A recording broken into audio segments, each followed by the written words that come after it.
Can you hear me okay?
Hi there, my name is Diane Morrison, and I'm a science fiction and fantasy author. I'm looking for your help to publish my novel, A Few Good Elves.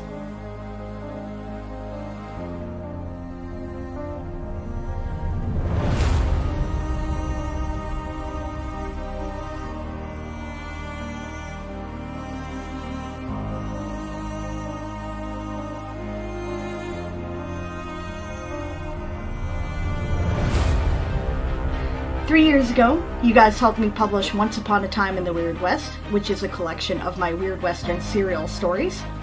And 2 years ago, you helped me to edit and publish Gunsmoke and Dragonfire, a fantasy western anthology. I figure we make a winning team.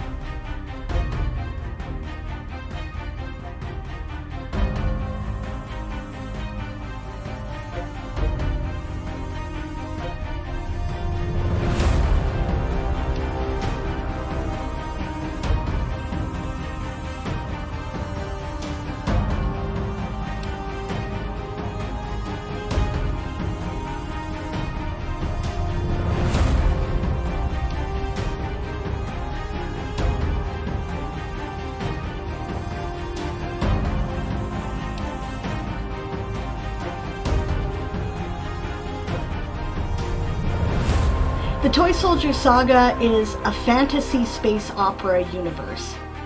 It has all of the elements of space opera science fiction, but everything's done by magic. I don't think there's anything out there that is quite like it. And I really hope that you'll enjoy it and the extended universe that has been created around it.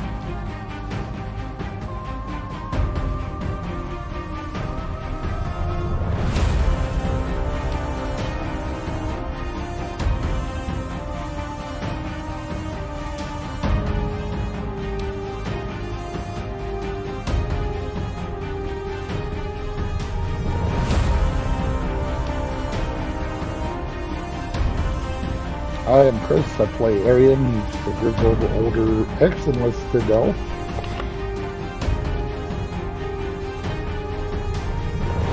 Remember, we've only got 30 days to make this happen.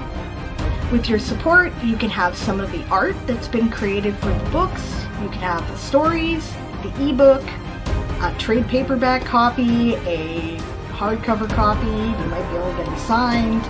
You could even get the entire collection of everything that I have previously published or been published in.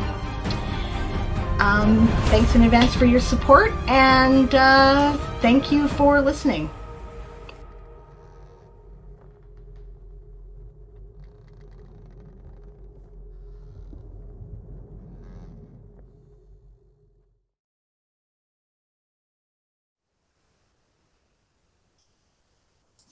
And hello and welcome to the Kickstarter Countdown stream. Thank you so much to everyone for joining me. I see we already have a posture check and a hydrate check. Hail Hydrate Barbarossa. Hail Barbarossa. I don't have you on screen yet. I forgot to do that. I'm going to fix that. Just a minute. No, what am I doing here? Okay. Yes, we are being joined by Aaron, which is awesome, of course. You know what? We're just going to do this for the moment. Boo! Hello. There you are. Yeah, because we are a team. So, where we are at, it is... I do have to switch briefly back to the other screen. We have 100 minutes to go.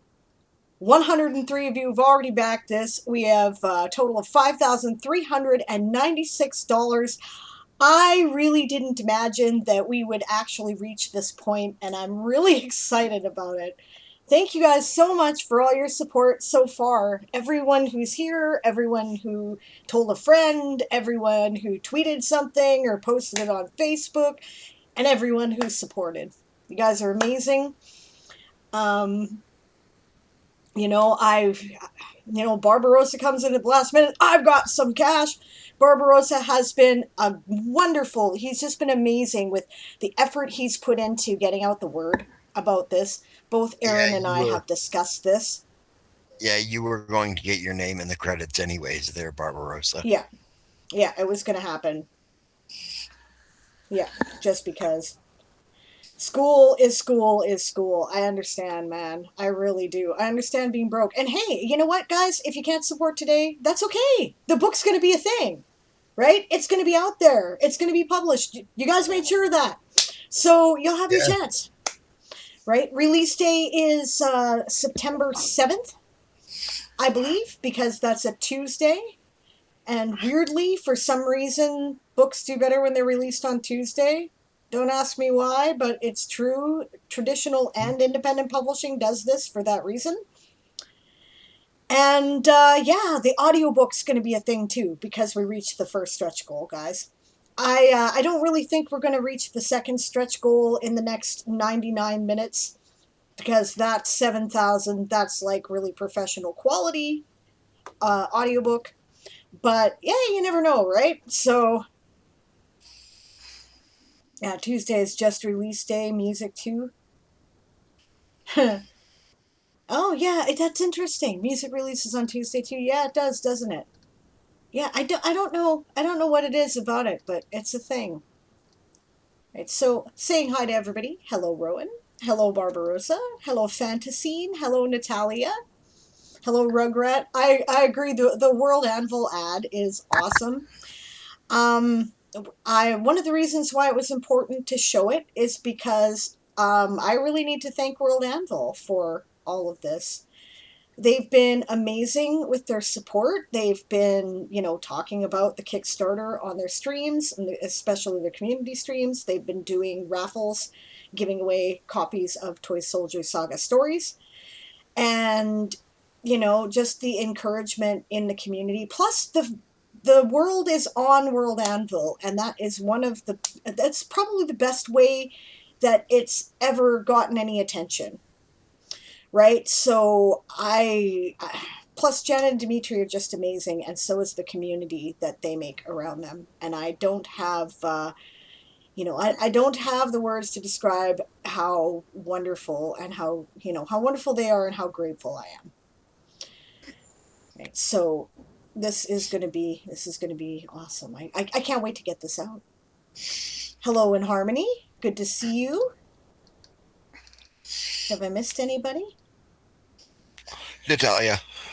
I said hi to Natalia. I Did did. you? I did. But hello again in case it was missed because that's no good. All right. How's it going? All right. DM Sir Swank is here. Hello. Good to see you. Yes, I did. Thank you. Thank you for defending me. All right. So, yes, flipping over. 90. Oh, whoa, look at that. 96 minutes to go. 104 backers, $5,436. Thank you guys for, whoever just threw that in. You're awesome. You're amazing. I'm going to read every name. Let me know if you guys want me to, like, show it on screen or not. I figure that's probably impolite, right? I'm not sure, so I may not do that. Yeah, don't show it on screen. Just read the names, because Yeah, I think I'm probably going to look over there and read it on screen. So what we're going to do is we're going to start a giveaway. We're going to do two giveaways tonight. We're giving away 2 6-month subscriptions to the Toysoldier Saga at all the level where you get all the secrets and hidden content. Ooh, yeah, I know. Nice stuff, right? We're going to give away one an hour. And I think subscribers get an extra ticket. But for a change, guys, you don't have to be a follower to enter the raffle. Just enter the raffle. The fact that you took the time to show up and, come check it out, right, is, I'm grateful enough for that. So here we go. We're starting a raffle now. And it's on. And Barbarossa puts in 18 words for Chiroptera while he's doing it. Awesome. We're talking, he's writing. Awesome. Yes, by all means, of course, if you guys still want to turn in your words for the Game of Tones, you're quite welcome to do that. We're not going to be writing, obviously, this time. At least I don't think we are. But perhaps. And maybe I should put the music back on, eh? I don't know. Depends on where we want to start. Do you guys want some behind the scenes convo first? Do you guys want an excerpt? Right? Barbarossa says, I just feel bad that I made elves scary in my D&D world now when I could have made them awesome. You can have scary elves. There's nothing wrong with scary elves. It's a nice flip of a trope. I like that. In my D&D world, they're basically your classic dark fae elves with mysterious fae powers and being elfy. Elves can be kind of assholes, right? And even like the Tolkien elves, even, right? The gold standard that all of us high fantasy people base our elves on to some degree. They're kind of assholes, right? Let's just be honest here. So that's totally fine. All right, 119 words for House Millies from Natalia. I forget what you call the burrow, thanks you? There's a name for a group of badgers. Do I have any articles submitted for the prompts for summer camp? I do. A terrorization of badgers? Yeah, maybe so, eh? Yeah, I do have some articles submitted for the for summer camp. Let's see here. I will. Why don't? Yeah, I could share those with you, couldn't I? And we'll share Erin's articles too, because hey, it's all in the saga right now. So let's have a look here. I haven't got all your articles on the page yet, dear. No. I should do that. You know what you could do for me, babe, is you could put the link to your challenge page in the Discord for me, and I could open it up and we could have a look. Link for the challenge page? Yeah, what you do is you go to the World Building Summer Camp 2021 page in your dashboard, right? Or actually, let's see here. I'll just go back and check it out. You go to, I'm showing it on screen right now. The one that shows all the Not that one. pictures. Aaron Reed's World Building Summer Camp 2021, 18 of 20 prompts completed. That's That the one? one, I think. Yep. I should be able Okay. to find it from there anyway. Link that to me in Discord, and then I can. Yeah. We can have a look. Yes. There you go. Siobhan says scary elves are awesome. That is true. Sir Swank says, Barbarossa, you made scary elves. I end up making a Grand Master of Enchantment Gnome Wizard as Hugh Hefner. Basically, with his magnificent mansion as the Playboy Mansion. My players loved him last campaign, but they hate him this one. And so these are the articles that I have submitted so far. As you can see, I am behind because I have been working on the Kickstarter, right? But plus, I go down rabbit holes. Let's just be honest here. But She's the mother of Bunny goes down rabbit holes. that's it. That's it. All right, here. Actually, you know what? I should put our links to our challenge pages in the chat. So if you guys want to check it out, you can do that. I will talk about some of these here and how they relate, because that might actually be a good way to introduce people to the world, right? So the Temple Brothel of the Rose and Heart actually does appear in book 1, which, briefly, but it does. This is a temple that is on a place called Phoenix Rock, right? Which is it's a starport on an asteroid, right? And the clergy of the temple are actually sacred prostitutes. Their gods include sexual healing as one of the things that they do, but not all the things they do. It's just one of the options. When the characters first encounter them, the characters are still pretty young, so they don't I mean, they're old enough, but kind of barely, you know. So Sort of mostly, creepy, so we don't get into it. yeah. So they patch them up after they've been in a bit of a fight, is what Yeah. it is, right? So. Yeah. Here's kind of my vision of what the temple looks like. Some pictures that kind of implied it to me.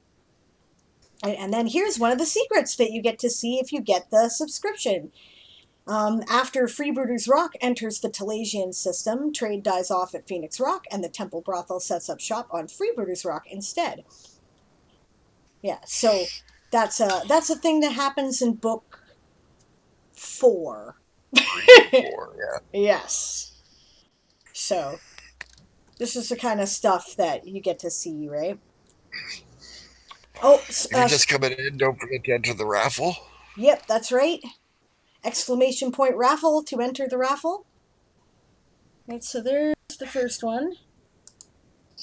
Radiation sickness, because this is science fantasy. This takes place, you know what, I'm going to move this stuff over here so that I can, stop craning my head around my camera to see it. Okay. Yes, see, it's my rule of world building is physics work until they don't. Right? So space in this universe is space as we understand it. There's just magical ways that people deal with it instead of scientific ones. Right? So radiation sickness is still a hazard of the void, and it's just you can get it healed with healing potions, right?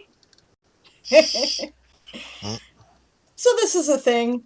I've got some rather gruesome details about what happens to you with radiation sickness, which I researched quite extensively, and I've got, stuff about magical stuff that cures it. That was a mosquito. I chase that down later and kill it. My libido? Not libido, it's a mosquito. Yeah, you know what? I'm going to put some music back on. I'm going to put, some, not quite. Does it smell like Teen Spirit? Does it smell like Teen Spirit?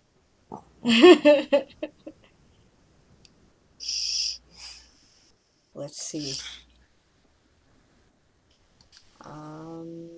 Let's try. That's what he says in that part of the song. An albino, a mulatto, a mosquito, my libido. Oh, right. I don't know. I don't understand that song at all unless I'm really drunk. Yeah, the song, unless he was really drunk. Probably, right? This here is purple pepper antiseptic. It's made with a very spicy acidic pepper that comes from the Orcish homeworld, which you don't meet until book 2. Although you do meet the purple peppers in book 1. We'll leave out the details of that Yeah. because that would be a terrible spoiler we're not going to share. But Yeah. basically, it is one of the. It's like tea tree oil on crack in that it's good against any infection, basically of any kind. So, really useful stuff. The Fey horses are mentioned briefly in book 1. I didn't even get into detail. They were just a thing, right? But they're basically just horses that come in very pretty colors. And they can cast minor illusion magic to protect themselves because otherwise they would be like. I mean, when a horse is rainbow colored, it kind of stands out in the savannah. You know what I'm saying? So. They're also a little brighter than the average horse and live a little longer. Elves hang out with them. But that's the source of the legends. In my universe, I say that's the source of the legends behind like green horses being associated with fairies and stuff. In Harmony says, I love how interconnected your articles are with your world/books. Thank you. We tried very hard for that this time, actually. I wanted to concentrate on things that were, already underway. Right? And in the meantime, In Harmony turns in 174 words for House Lappin. Thank you very much. The Warren appreciates it. Now, this is a bit of a spoiler article. I may make this like a not public article after summer camp.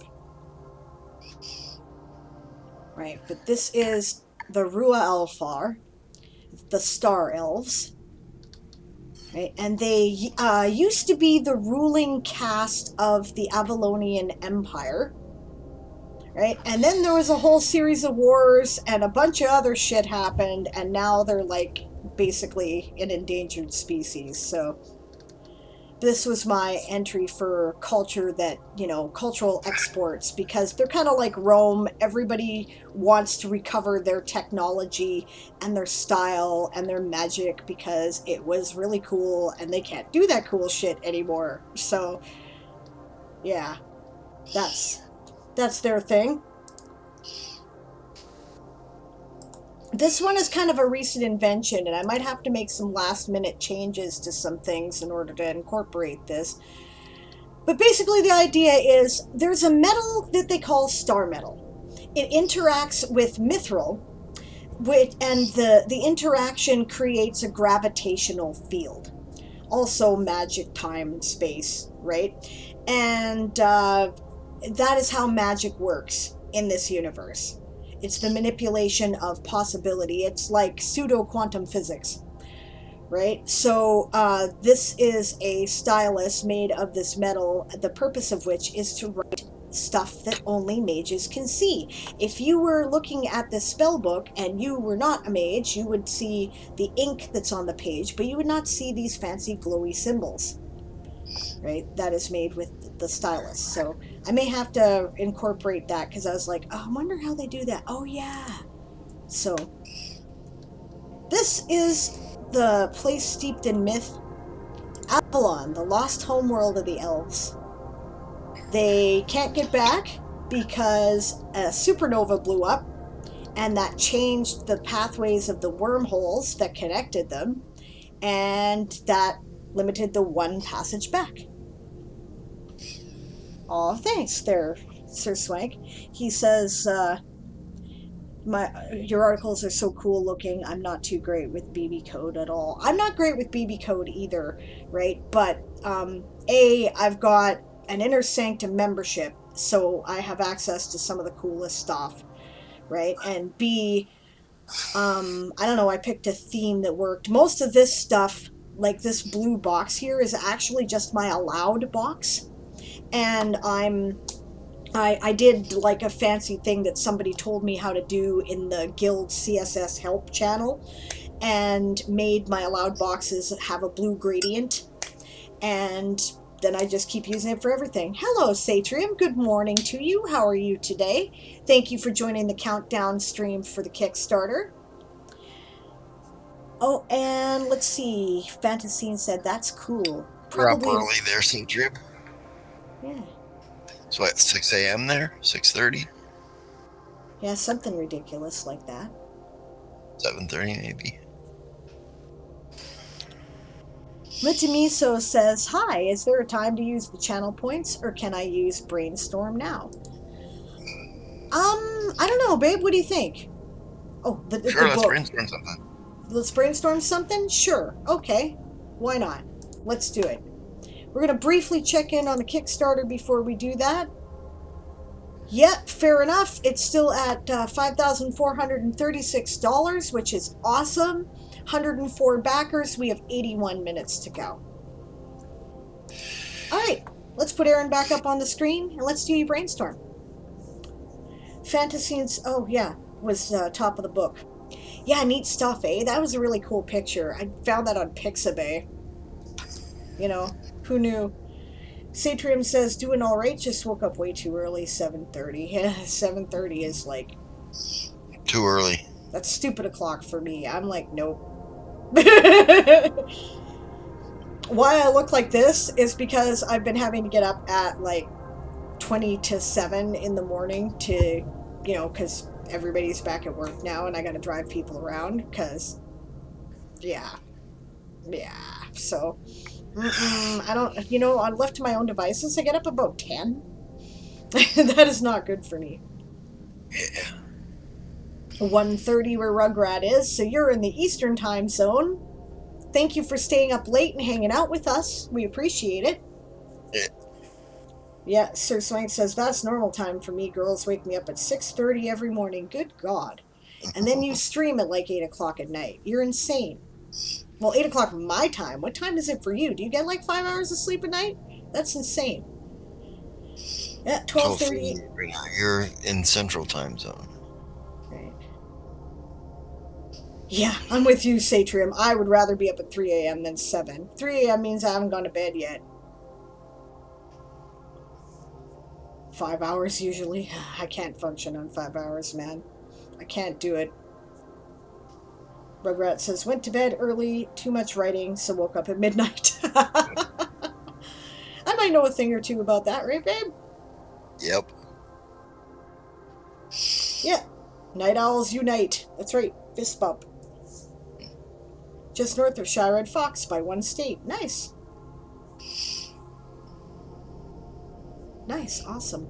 So I've got some like space ambient music going in the background because I didn't want things to be too silent, but I don't want the music to overpower either.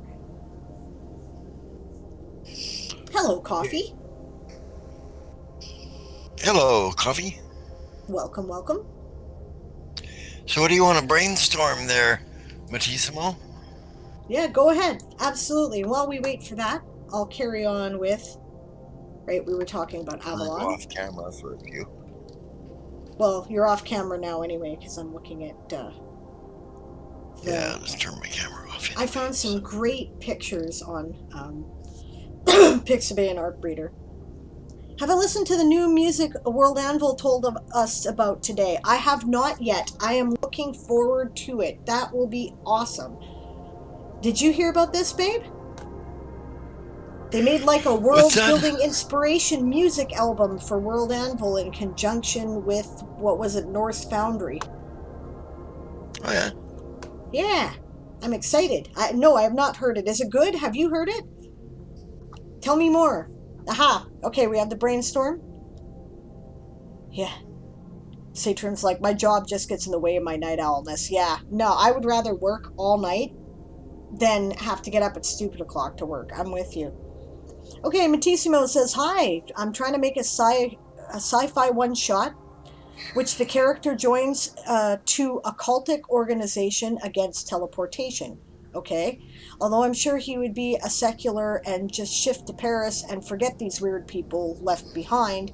Do you have any recommendations for motivation? Be sure that his character sheet would say the opposite of any religious thing.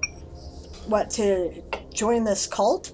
Sure, if it's a cult that's anti-teleportation, maybe they want to find out about teleportation, right? Like, if you're against something, you've probably researched it extensively. Maybe they have some secret information about teleportation that the character might want to look for. And I'm against teleportation. Well, when you think about it, I can't think of any way to do it that doesn't involve breaking down your atoms and then reconstructing them. And Reforming them. I'm not sure that's a And that great means plan. we're not the same person. Okay, have a good day at work, Natalia. I'm glad you figured out how to fix your profile, All and right. thanks for joining us. See you later. Oh, really inspiring music. I got 2 articles submitted, says Sir Swank. I'm awesome. I'm going to have to listen to that. What are your thoughts about joining? Why the character who is a very much an atheist would join a cult that's against teleportation? Had a bad experience with teleportation. Could be. Maybe they're like, find out more, right? Maybe the cult has some technology that he wants to steal.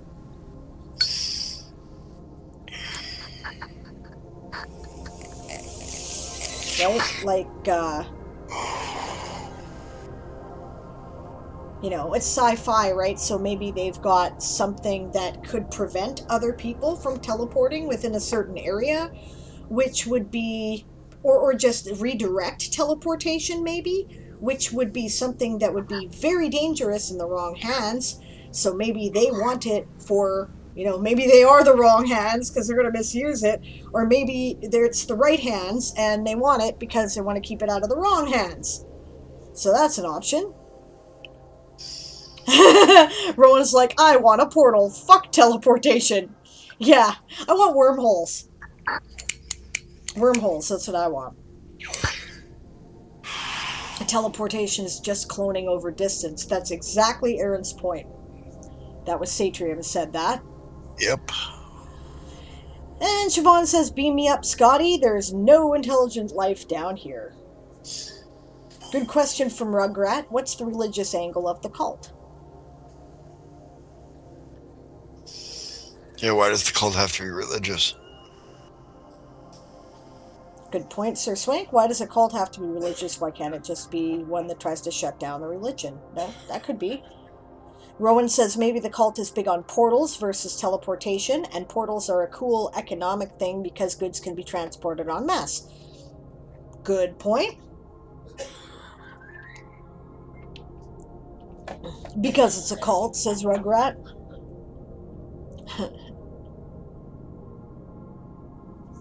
Cults can be about ideas too, right?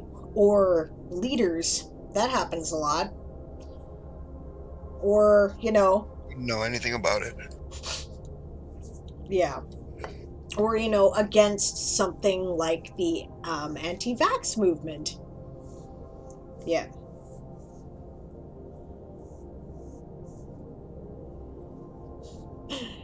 Sir Swank thinks you're funny.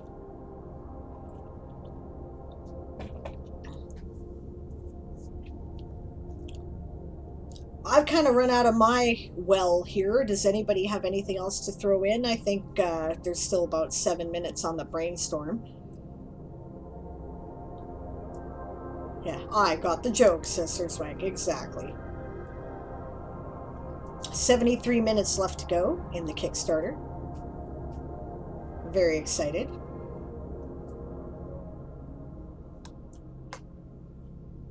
I cannot hear you, my dear, if you are speaking. Hello, Pride Ascending. Good to see you. That means 13 more minutes in the raffle. Get in on the raffle. Get Waffle. in on the waffle. Exclamation point raffle. Thank you, Pride, for the congratulations. that happened today after World Anvil came and raided our stream. That was really awesome. So, you guys are amazing, and all your support is deeply appreciated.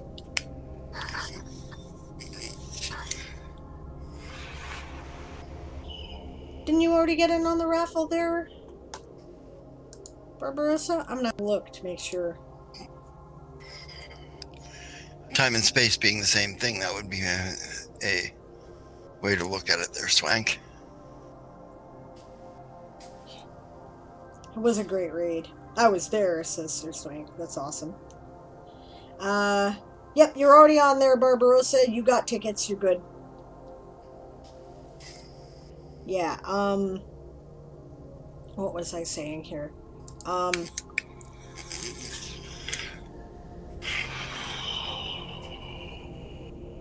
Sir Swank says, what if the teleportation magic is also problematic with time magic and it causes time travel-esque moments? That's a good angle.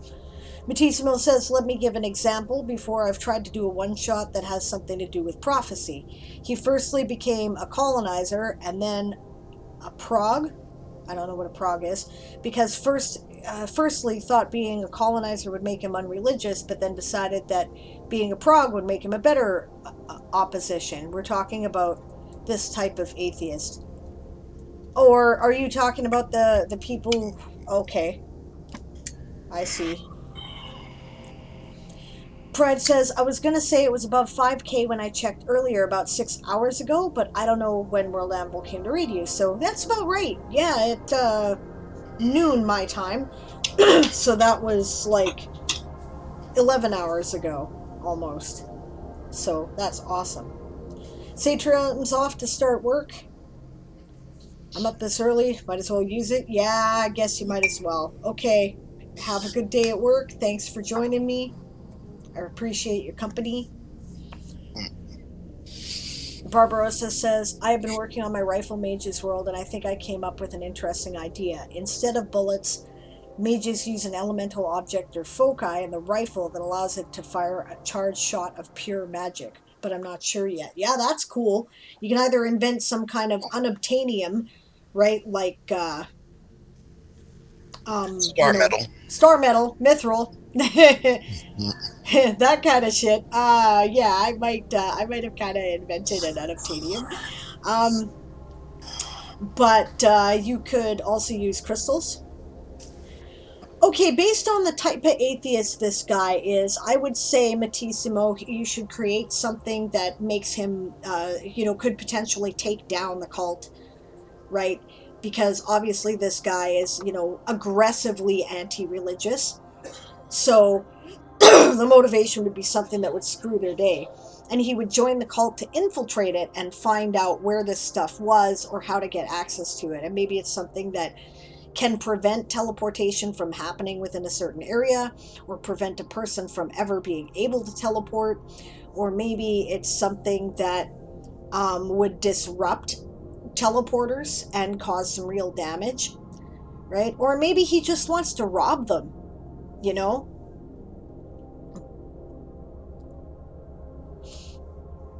Pride says, I slept for 45 minutes, got called out to rescue a teeny water snake so my neighbor didn't kill it, and then only got another hour before my body said, nope, up you go.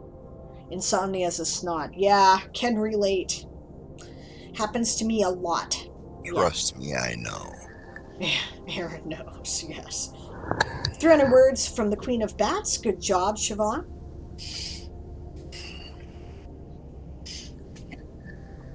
All right, so I hope that was of some help in the brainstorming. I only had 2 articles left that were done here, and we might as well have a quick peek at them. This is a myth about a mountain or a cave or whatever. In this case, it has to do with mountains, right? And it has to do with a legendary climb. There's a series of ridiculously tall mountains.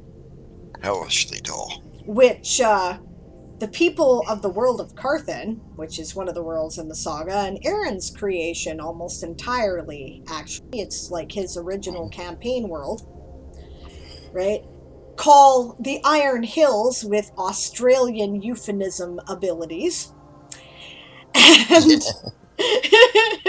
you know, like the most deadly snake in the whole world, they just call a brown snake, you know, understatement being a thing, right? And you climb these hills if you to become part of the Kel Nassar, which is a group of aerial cavalry that defends the forests of the world. They ride giant birds known as Nassar, right? And they appear in flocks. So this picture is kind of meant to represent some of their airy peak places where Yeah, they might that's be. really well done. Mm-hmm. That's kind of what I visualized. That's cool. I'm glad I got it right. So this is Yeah. a story about a folk hero of that world who was a Kelnassar who made this climb. And of course they, you know, because she's a folk hero, they ascribe all kinds of ridiculous stuff to her that she never did. But, I mean, she did do some of it. This was actually a character, by the way, that I played in Aaron's world. Right? And the events were a campaign. And this is what we do, right? We take all this stuff from years of gaming and brainstorming and ideas, and it ends up in our world, right? The like I've referred to the events of this campaign before, and it has had an effect on a really strong effect on a couple of the stories and places in the book too, even though this character has nothing to do with my current protagonist, right? So, yeah, Siobhan says, yeah, 45 minutes, then a call, 2 hours, then a kick in the ass, sort of falling asleep where I sit, but kicking the ass on the dog. Oh, I need to read that. Is Lashiva mentioned? Lashiva is mentioned in the related article, The Affirmation of Avalon. Right? Mm-hmm. And will be mentioned in Lyrisand Verbina's main article as well, and she has her own article. So, which I haven't And filled out yet. she's mentioned in the Silver Wheel article too. Oh, good. That's awesome. Yeah. That's the priestess. Which I just finished. Nice. And hey, if you want to write the Lashiva article, Siobhan, you have the right. She was your character. That's totally cool. Lashiva was Lyrisand's best friend. Right, so. Alright. Siobhan says, one more article submitted, yet still about half done. Well, it's done, right? I figured out that if I want to finish on time, I'm going to have to do 2 prompts a day. We'll see if this is going to work. I haven't been able to do 1 a day. I don't know. Fantasine says to Barbarossa, you might want to look at how they describe how the character Thancred uses Gunbreaker in Final Fantasy XIV. Might help you define your idea some. Oh yeah, that's cool. And that's a good question there, Sir Swank, to ask of Matissimo. Is the player just being problematic, or is it just how they're RPing? Because, yeah, if they're going to be difficult, it doesn't really matter what you do. Go find a different player. Yeah. Siobhan says, I have her mini. Yeah, that's right. You do have her mini, don't you? I think we still have our character minis, too. But we gave most of the other ones to Dan, because he was doing stuff with minis. Thanks for being up, Rowan. Have a good sleep. Yeah, we're covered. Sleep well. Yeah, we'll be fine, Ron. Barbarossa says, I'm also working on adding more fantasy elements in my world, like Adros has direwolves and the White Sea has krakens. That's cool.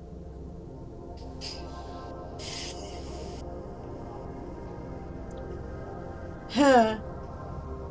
Okay, Matissimo says basically he's not being problematic. They kinda screw with each other, so. Alright, so yeah, that's stuff. Now, let's look at some of Aaron's articles. Because Aaron has done much more stuff than me. By the way, how is the music? Like, I can't hear it. I'm asking everybody else because, we got 62 minutes to go on the Kickstarter. That means that the raffle ends in 2 minutes, the first raffle. So make sure you get in on it. Have I seen Barbarossa's most recent map? I have not. It's quiet? Too quiet? I did turn it down a bit because I didn't want it to drown anything out. Better? It's just kind of ambience. I hear no music. Yeah, I'll stay for the first raffle, but then I gotta get to bed. It's 1 a.m. That is totally fair. I understand, Sir Swank. Don't worry about it. 61 minutes to go and the Kickstarter.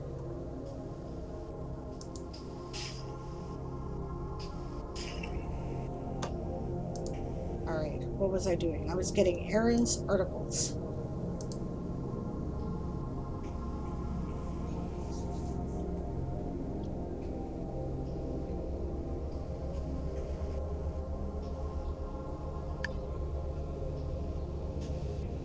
So I've put some pictures in on here.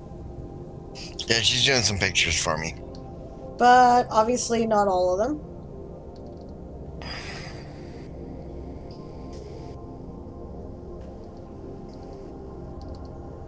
It's just barely there, eh? Huh. It's really loud in my ear, so I'm not sure why that is, but alright, so Den of the Cave Mother on Kethlin. This is a temple to the orc creation goddess that exists on their moon. Note that a bunch of mushrooms grow there. Why? Because it's a red sun. Mm-hmm. You don't meet that till at least book 2, though. Albinism was the condition feared by some. Ooh, dinghies. Dingy things. What was the dingy thing? Oh, thank you for the follow, Mooncloud. I thought you were already following. But hey, cool, welcome. Thanks very much. Oh, I love that banner, the mushroom banner. Awesome. Yeah, That's that was first time cool. chat here, Mooncloud. That's bizarre. We must That's be so talking weird, in other Mooncloud. streams. Yeah. I really liked your recommendation. You could just be there for robbing people. I will use that. Thanks. Okay, Matissimo. Yeah, no problem. There's no reason why the characters have to do what you want them to do as long as they get to the place where you want them to go. So, yeah, albinism is feared by goblins. It's not very common among goblins, and there's prophecies about goblins that are albinos. Uh-oh. Only ever happened twice that they have in recorded history. The moons are multiplying. There are 3 different moons now. Yes, I'm going to have to be more specific, I think. Moonflower, Moondare, and Mooncloud. I like that about goblins, he says, or says Sir Swank. Yeah, Aaron is kind of the goblin guy. Just about anything to do with goblins, he made it up. Yeah. Because goblins are kind of his thing, which I think is neat. I like goblins. I can't sleep because of the storm. Boo. Yes.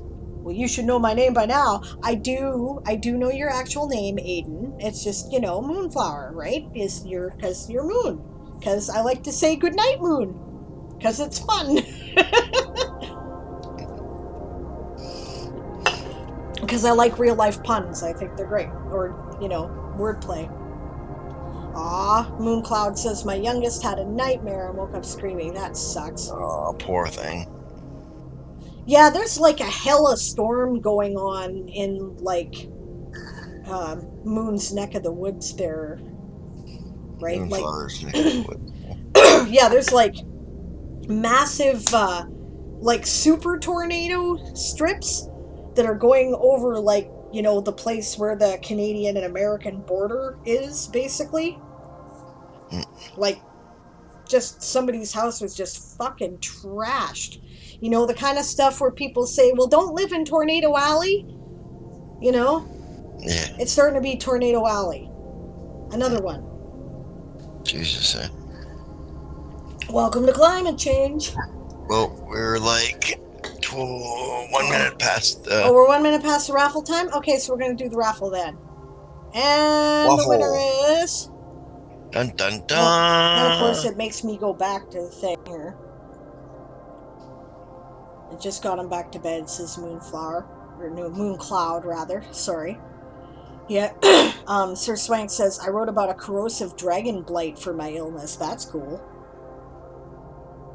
Love to see how to do goblins in a Renaissance fantasy setting for D&D, Aaron. That's basically what I've got them in. Early Renaissance fantasy setting. Alright, last chance to get in on the raffle, guys. They're Barbarossa. And they form into criminal cartels. Yeah.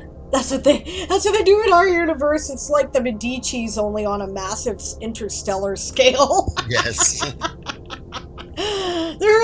People always underestimate the goblins in our world, and they really should not. They should just not. Yes, it's really bad. Yeah. Yep. The moons are both on opposite sides of Lake Michigan, so they tend to get the same weather. Yeah. Which is yucky. Yeah, it's scary. Keep your heads down, guys. Yuck. Daz is getting it too. Yuckier. Melody is here. Hello, Melody, but Melody is off to walk the doggo. Just popped in to say hi. Coffee is lurking. That is cool. Moonflower's in on the raffle. Excellent. Yeah, I think the bankers in Harry Potter are the mobsters in Fantastic Beasts. Yeah. Yeah. Oh, I'm doing goblins. They all stole that from me. Yeah, sure they did. All right. I did. I was first. Here we go. We're closing the entries to the raffle. Raffle is closed. We are picking the winner. The winner is... Picking your nose. Fantasy. Congratulations. You get a 6-month subscription to Toysoldier Saga. Unfortunately, you do have to make a free World Anvil account if you don't already have one in order to get it, because it's all on World Anvil. But the account's free, and you don't actually have to fill out any of the stuff it'll try to guide you through if you're not, but yeah. Right? You don't actually have to do it. You can avoid it. I will tell you how if you want to. But, hey, you might as well make a free account, because it's awesome, and you can do stuff. And you're a writer. Yeah. Oh, you have a Grandmaster account. I did not know that. I never heard that from you. So, all right. Good night, Swank. Good night, Sir Swank. Well, there you go. So you're set. Is it under the name Fantasine like we see on Twitch? Because I can just send you the invite. Awesome. Yeah, for 6 months you get to read all the Toysoldier Saga fiction and all the hidden secrets and see all the RPG content.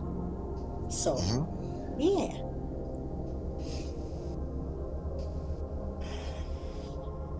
Yuck.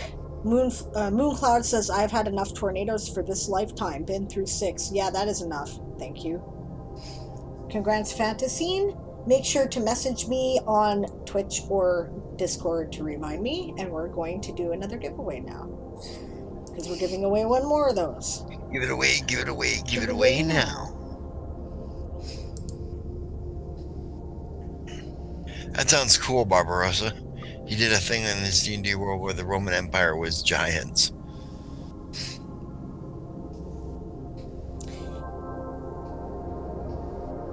Yep, so second chance to join the raffle, guys. Are you back on camera yet, by the way, dear?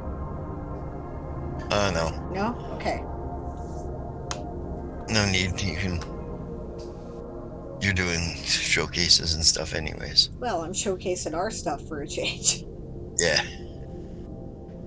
Yay, Siobhan's now at 11 out of 20 prompts. Good job. Nice job. Catching up to me. Fantasine says, I feel like I'm getting all your stuff for Toysoldier Saga anyway on World Anvil. Scratch his head. Oh yeah, that's right. Are you already Yeah, Fiverr? they're a patron. Oh, I'm sorry. You can give away your subscription to someone else. You're right. You won't be getting anything extra. no. Oh my god. You know what the problem is? Is that you're not using the same name on Patreon as you are in different places, so I'm losing track of stuff now. I'm sorry, I'm such an idiot. Are you not a patron? Oh.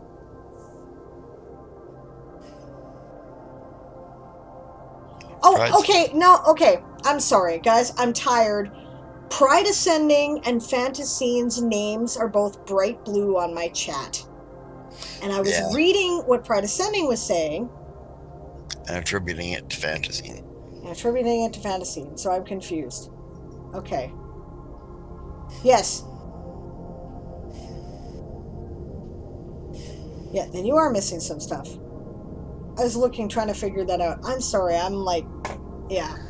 I'm really tired, and that's what I did. I flipped the names around because they're both your names. You're about the same length, and they're both start with a P, and they're both like bright azure blue, which is one of my favorite colors, so it stands out to me right away. I'm sorry. Okay, I'm an idiot. I need to go and get some more sleep. But anyway, 51 minutes to go. Alright, let's look at some of Aaron's stuff some more here. This is treatment of battle fatigue with immature star mushroom spores. A lot of you will remember the star mushrooms because it's one of my most liked articles on World Anvil, apparently.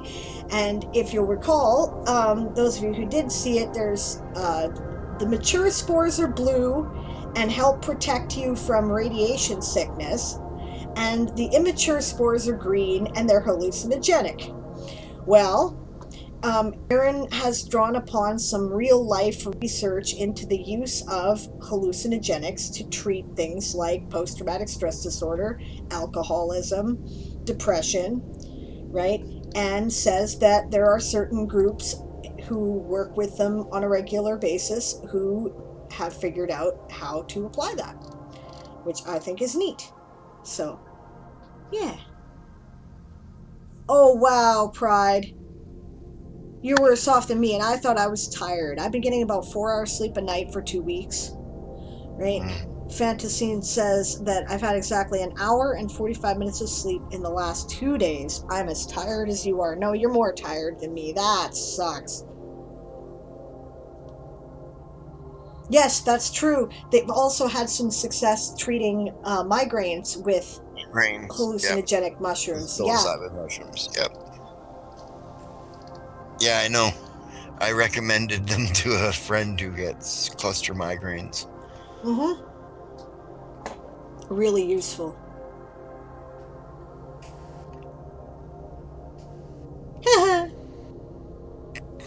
Nice.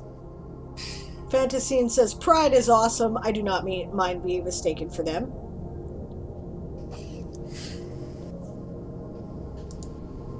Did I say the wrong thing now? I was thinking the right thing. Okay. Elathan yaks. They're yaks. They're useful for all kinds of things the yaks are useful for. They live on the orcish homeworld, Elatha. The orcs use them for all kinds of stuff. This was the working animal one.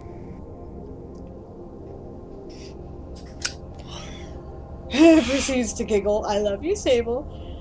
I feel like a complete moron now, and I don't know what I'm doing, but that's okay. Alright. Mooncloud says, one of the D&D campaigns I run is very tongue-in-cheek. The Wood Elves are huge stoners. Yeah, they would be. I mean, like, I think that fits. The party found out the hard way to be careful accepting food from Wood Elves. Half the party was tripping for most of the session. Whoa, man, did you see like a real bright light? Dude, these edibles are like incredible. Oh yeah, I should tell you guys about my Fey wine sometime. That's a thing.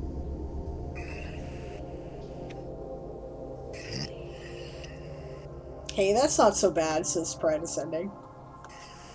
Double checking to make sure it was Pride Ascending. Okay. Play time.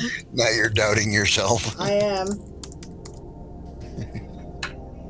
Yes. Here, I will share a thing.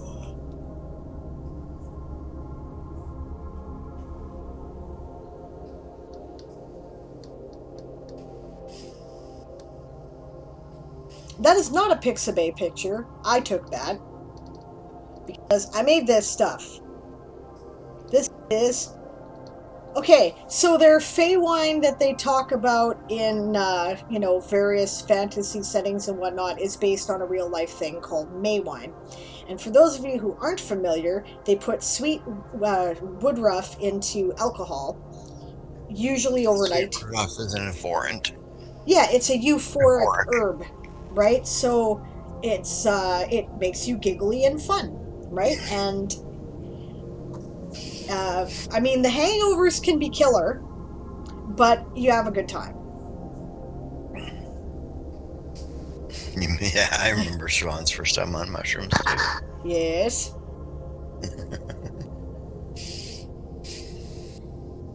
Barbarossa says, I'm wondering if it's bad to use modern resources for Victorian inspiration, like I'm making my prosthetics kind of more modern. Well, no. First of all, your culture is a very warlike culture, and if one of the big places where advances took place for prosthetics was World War One. If they had something like World War One earlier in their technological history, then it would make sense for them to develop more sophisticated prosthetics earlier, right? I have my culture here developing mason jars like, I don't know, 50 years before they actually developed in terms of rough technological level. So I think that's fine. Just make it make sense. Fantasy and Pride are fucking with you in chat now. You totally are.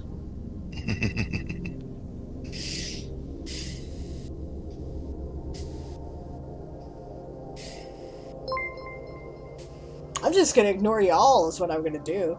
Hi there, Nick. Good to see you. Thank you for the raid. Or is that Realm? I don't know who was streaming tonight, but hello to the Closet Forge, and thank you very much for the raid, guys. Yeah, Pride, that's cool. Yeah, I run a lot of campaigns where we end up adopting a lot of bloody baby things, too.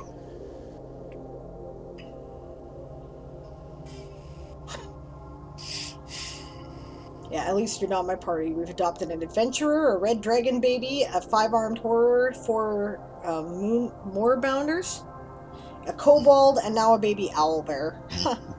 Yeah, that sounds like us. It is Realm. Awesome. Hello, Realm. Good to see you, and thank you for the raid. Awesome. I don't know what moorbounders are. That's not a creature I'm familiar with. Or 5-armed horrors.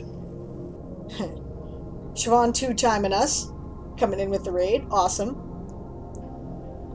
Realm stream tonight, but I'm here too, says Darth. Well, good to see you both then. I hope you're well. I hope the stream went well. Yeah, like our baby pig, says Siobhan. Yeah. Baby pig. Yeah, Nemean pig. Yeah. Get in on the raffle if you guys just showed up. We're giving away a 6-month subscription to all of the Toysoldier Saga secret material and fiction. The piglet stood 4 foot at the shoulder. Yeah. Mooncloud says, I'm a big history nerd, don't get me started. So am I, and so is Barbarossa. Well, we might bore the rest of chat to death, but we'll all have a good time.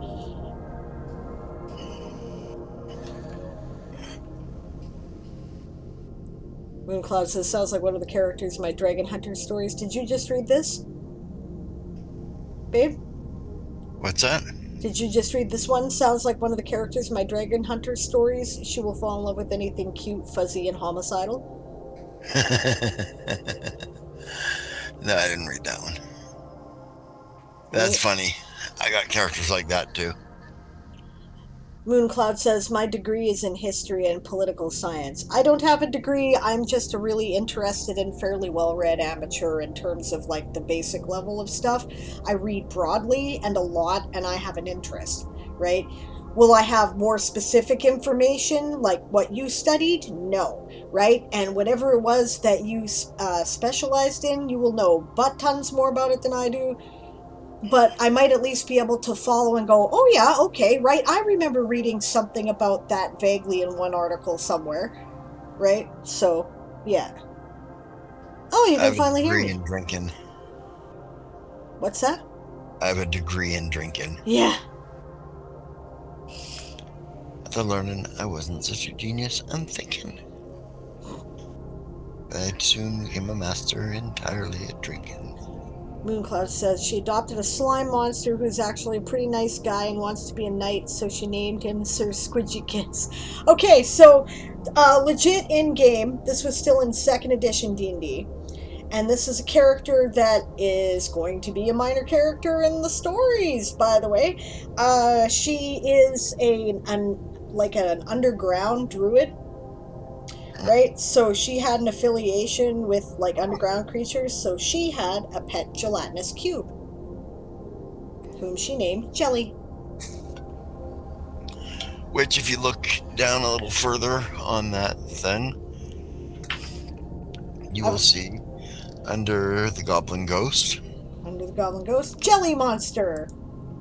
Now we're talking about our gelatinous cube. I wonder if I can find a public domain image that I can use with gelatinous cube. I'm doubting it.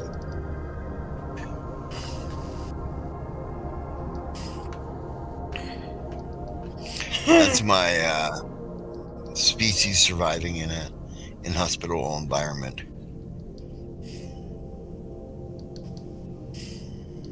Yeah, sewers. Love it. Yep. Realm claims he has a doctorate in drinking, so he'll beat your ass any day of the week. Are you back on camera yet? No. No, why should I? I guess They're not even showing me on camera. I guess that's true. I could. Barbarossa says, how do you start writing your novel if you have absolutely no idea for an overall story other than war with mages? Okay, so think about what you would... I feel like I've answered this question before, but I'll do it again, right? Okay, so you have a war. It's with mages. How would someone experience the war? What is the lesson you would like people to take out of that experience with war? Make up a character who would be interesting to get involved in this war. Then follow their adventures through the different things that happen, right? And odds are that the complications will come, right? Just think about it like you are the character in a D&D adventure, right? And you're seeing things through the character's point of view. Yeah.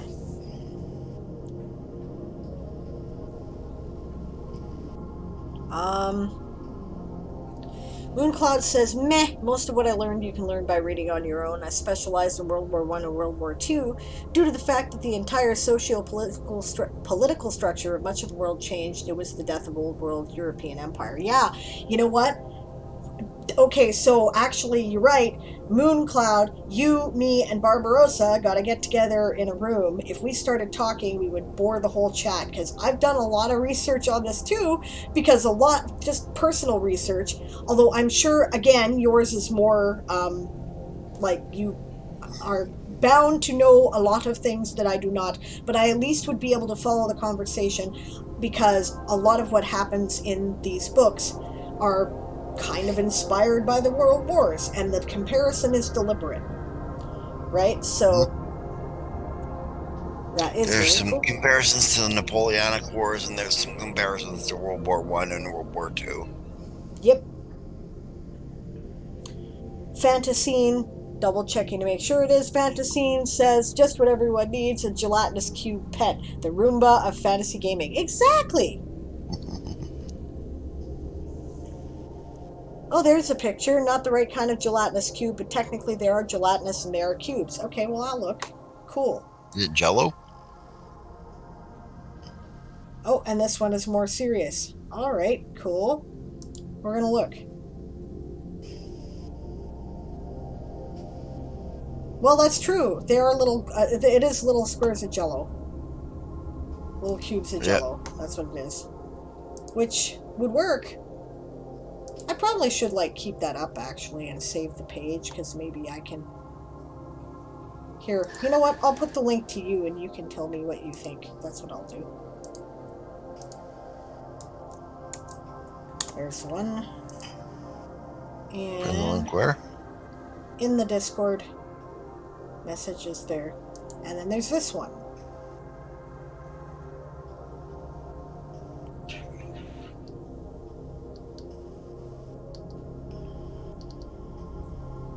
Yeah, I mean, you know, it's a drawing, but it'll work. Probably. So.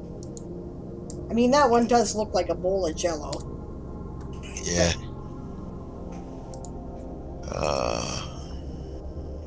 That one's better. Yeah. Yeah. Yeah, I like that. Okay. Cool. Yeah, so Mooncloud asked Barbarossa, why did they go to war? Was it personal? Political? What does each faction want? Was the war due to a terrible chain of errors that spun out of control, or was it a gradual move towards hostilities? Yeah, good question. Where can I find the info on the character with the pet gelatinous cube? I do not have it written up yet. Right now it is in my head. Yeah, that's Zune. Yeah, her name is Zune Zoran Celestis. And she will be a major character in book 4, and probably book 5. So. Yep, and Barbarossa says, in my world is inspired by World War I too. Exactly. Mooncloud says, well, that is how the Dragon Hunters got rid of an evil gelatinous cube. They sent in a bunch of 3rd graders with spoons for snack time.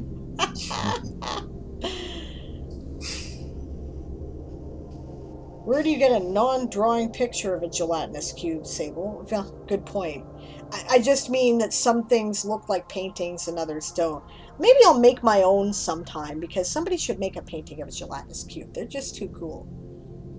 As Aaron pointed out, they're technically a slime mold, and slime molds are cool. Yep. There's some weird shit, man.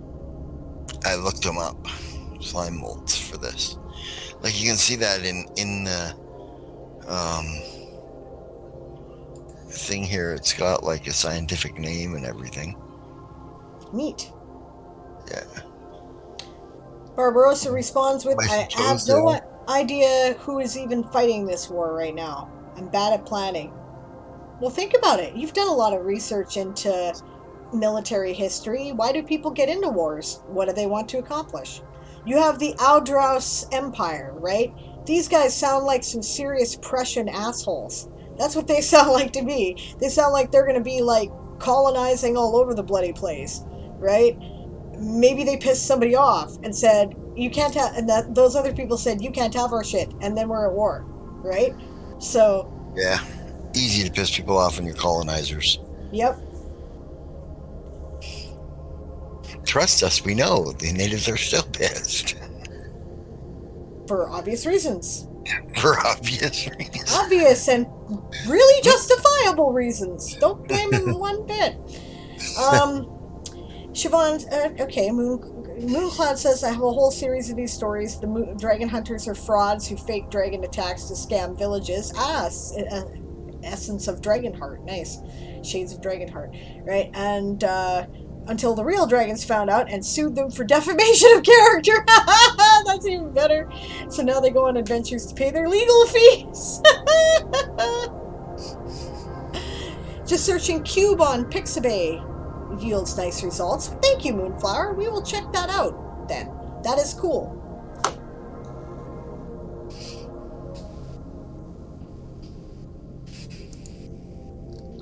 All right.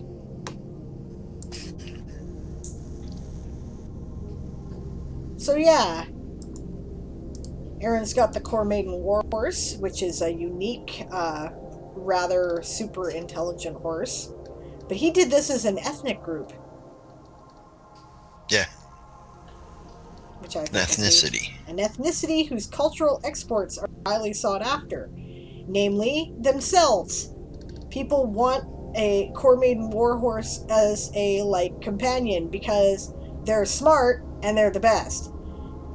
So they kind of decide, meh, okay, you're cool, I'll go with you. Nah, you're an asshole, I'm not dealing with you. So I thought that was very cool. It's a really nice, you know what, I'm gonna actually put the link to that because I think that Aaron deserves some love for originality there. So I was like, what a neat idea, I didn't even think of that. So there's that. See, Aaron does awesome stuff, and the world is as awesome as it is because Aaron contributes to it. So, yeah, a bit. Siobhan says, sounds like the Companions. Yeah, the Companions a la Valdemar. Yeah, Valdemar. Mercedes Lackey, absolutely. Goblin Printing Press is the writing implement. Yep. It's a printing press. It's unusual because it's new and it's like technological and stuff. And it works actually pretty fucking quick. You get like 2,000 pages an hour or something.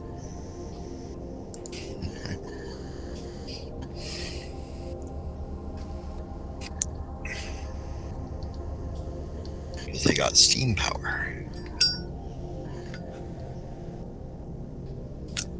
Kethlin, it's a moon of the Orcish homeworld,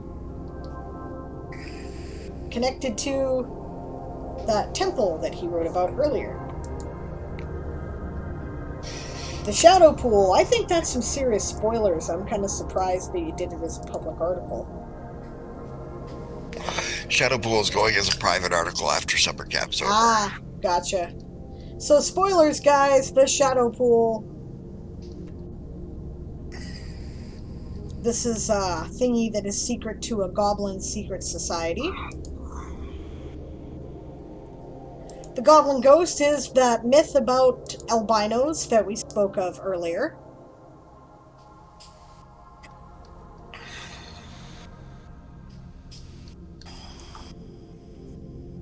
Oh, hello, the real salties. I haven't seen you in a while. How are you? We're in about the last half hour of, half hour from this moment. Last 29 minutes for our Kickstarter for A Few Good Elves, Book 1 in the Toysoldier Saga.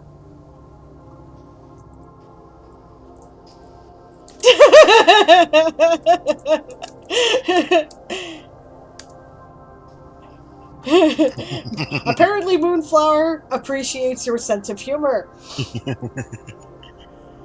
Hello, Gwen. Thanks for the lurk. Well, stallions are not very picky. Anybody who knows anything about horses knows about stallions. Yep.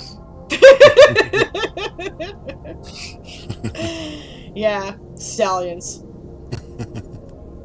Yeah, I appreciate it too, says Fantasine. Aaron's writing is often filled with those, just out of the blue shots that I think are hilarious.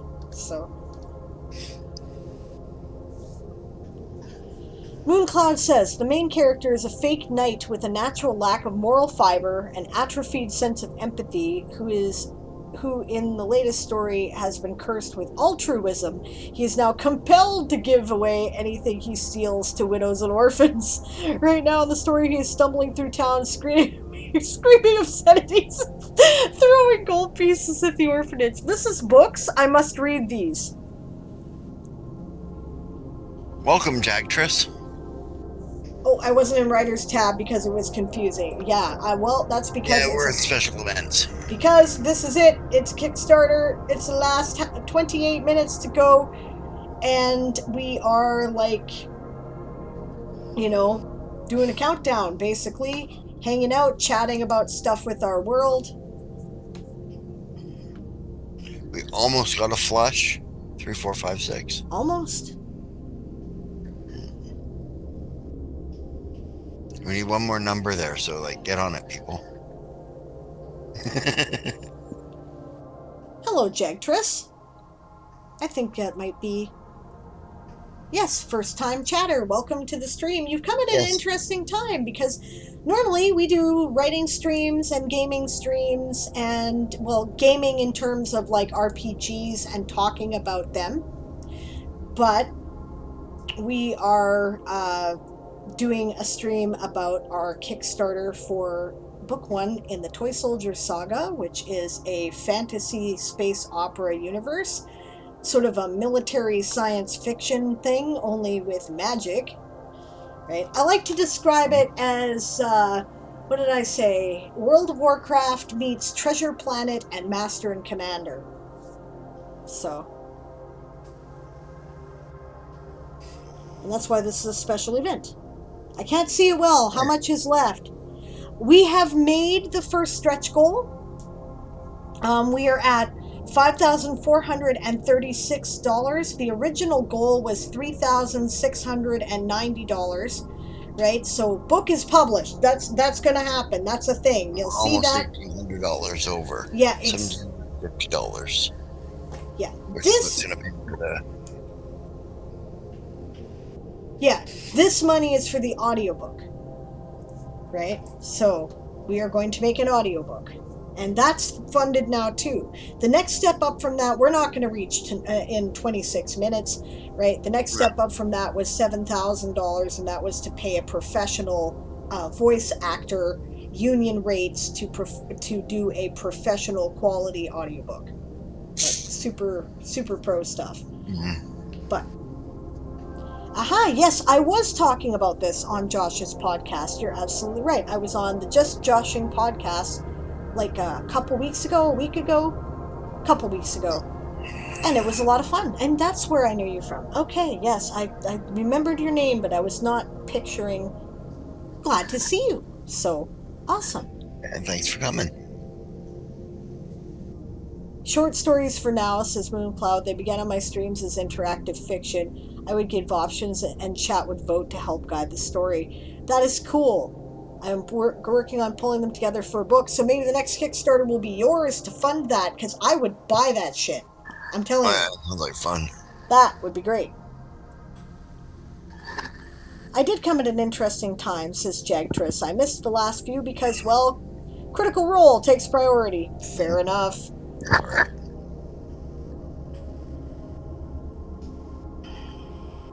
Yes, I do believe I've heard the description, says Jagtress. That's cool.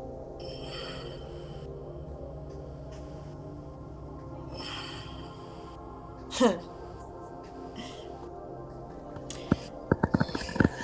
24 minutes to go here. You know, I still haven't read anything from the book. Do people want me to do that? Or would you prefer that be like a, you know...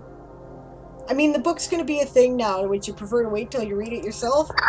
I don't mind either way. We're going through articles that for World Anvil Summer Camp that are related to the Toysoldier Saga universe. So we're talking about the world. Yeah, so this is a festival, the 13th lunar month, where they readjust the leap year, basically, only it happens like, how often? Once every 30 years? 30 years. Yeah, once every 30 years, there's 2 things out of date, right? Like 2 There's days. A full day out of date. Yeah, so they have like an extra day to catch it up. Their leap year is every 30 years. Sure, give us a taste. Okay, I can do that. Let's see. What should I read, do you think, guys? What do you think I should read, babe? What's a good story? Oh, Jesus, I don't know. I don't remember what's in for book 1 anymore. Yeah. It's been so much.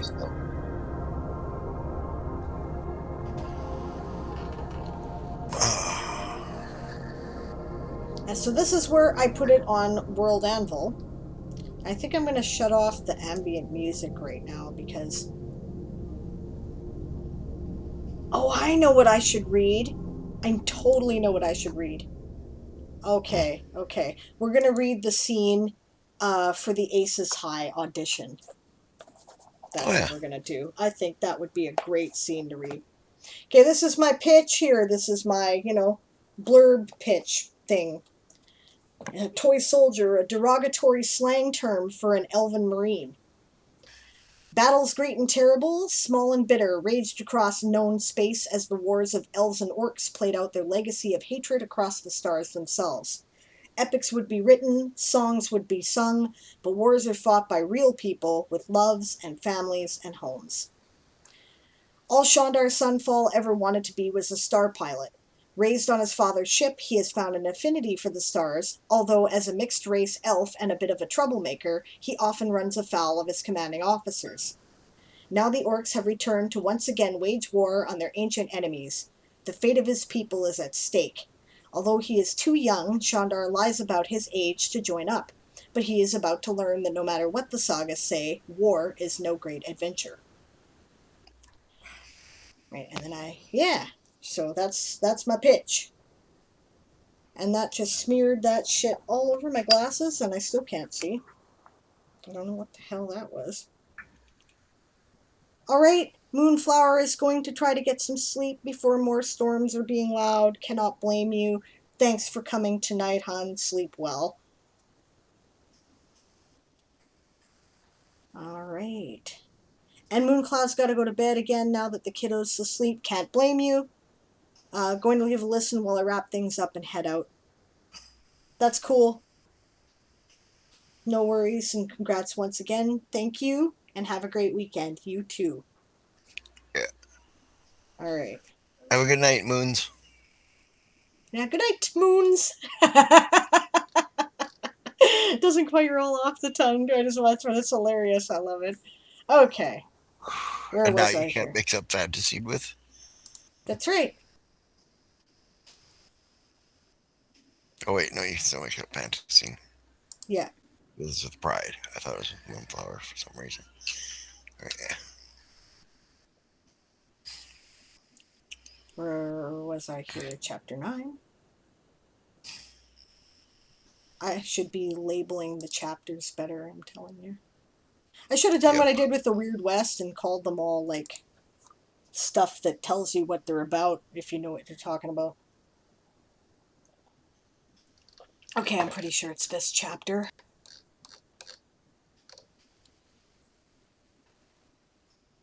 There it is. Okay. So, the setup for the scene is that Shandar is still a young midshipman. He's about the equivalent of 12 or something. No, 14. About, 14. Yeah, somewhere around 12 to 14 equivalent in elf year things, right? He has a black mark on his record, so he's been trying to get into the elite flight academy, known colloquially as Aces High, for a few years now. He finally has had an opportunity to get in, right? But in order to make the requirements, you have to do an obstacle course, and you have to do it within a certain time as a pilot, right? So I'm going to read that scene. And now I'm going to put some funky ass music on, because if ever there was a good time to play the climatic space battle music, this is it. Alright. And just FYI before we start, 18 minutes to go for the Kickstarter. Did everybody get in on the raffle? And did everyone get in on the raffle? Because there's about the same length to go for the Kickstarter and for the stream and the raffle. So here we go. At 4 bells of the morning watch, Shandar was waiting at Bay 50 as directed. He even beat his instructor there, a tall wood elf with honey-colored hair and brown eyes in a captain's flight suit. Okay, sorry, I got in, I promise. Awesome, Galaxy. Cool. Okay, and hello. Alright. Shandar saluted and the instructor returned it. Midshipman Sunfall, I presume? Sir. I'm Captain Hawley. They tell me I'm in charge of this outfit. Pleased to meet you, sir. Thank you for giving me a chance to try out. The captain indicated the fighter. Get on board, Mr. Sunfall. Shandar saluted and climbed up on the ladder, his heart pounding thunder in his head. He saluted the bow. The captain followed him up. Unlike the Star Singer, this fighter was pristinely neat and clean. "Take the helm, Mr. Sunfall," Captain Hawley commanded. "Avalan," that means yes, sir. Or I, sir, rather, in Elvish. Shandar sat in the interface chair, reached out to the vines, and gave himself over to the link with the ship and its thrumming song. The vines reached back. The captain climbed in behind Shandar. "All right, take her out, Mr. Sunfall." Shandar nodded. "Avalan." Carefully, he maneuvered the ship as he left the flight deck. "What's her name, sir?" "Her name," repeated the captain. "The fighter, sir. If we're going to be this intimate, I'd like to know her name." He flushed a little. Dad had always taught him to have proper respect for his spacecraft. Was this not something that was commonly done? The captain sounded pleased. "I like a pilot who respects his craft, Mr. Sunfall. Her name is Stardancer." "Well met, Stardancer," Shandar greeted her. "Where are we headed, sir?" "Pitch 10 up and 6 minutes nor-northwest." "Pitch 10 up, 6 minutes, nor-northwest, Av," Shandar responded. He lifted her nose gently and yawed larboard as he gracefully rolled the Stardancer almost 45 degrees over to make the sharp turn.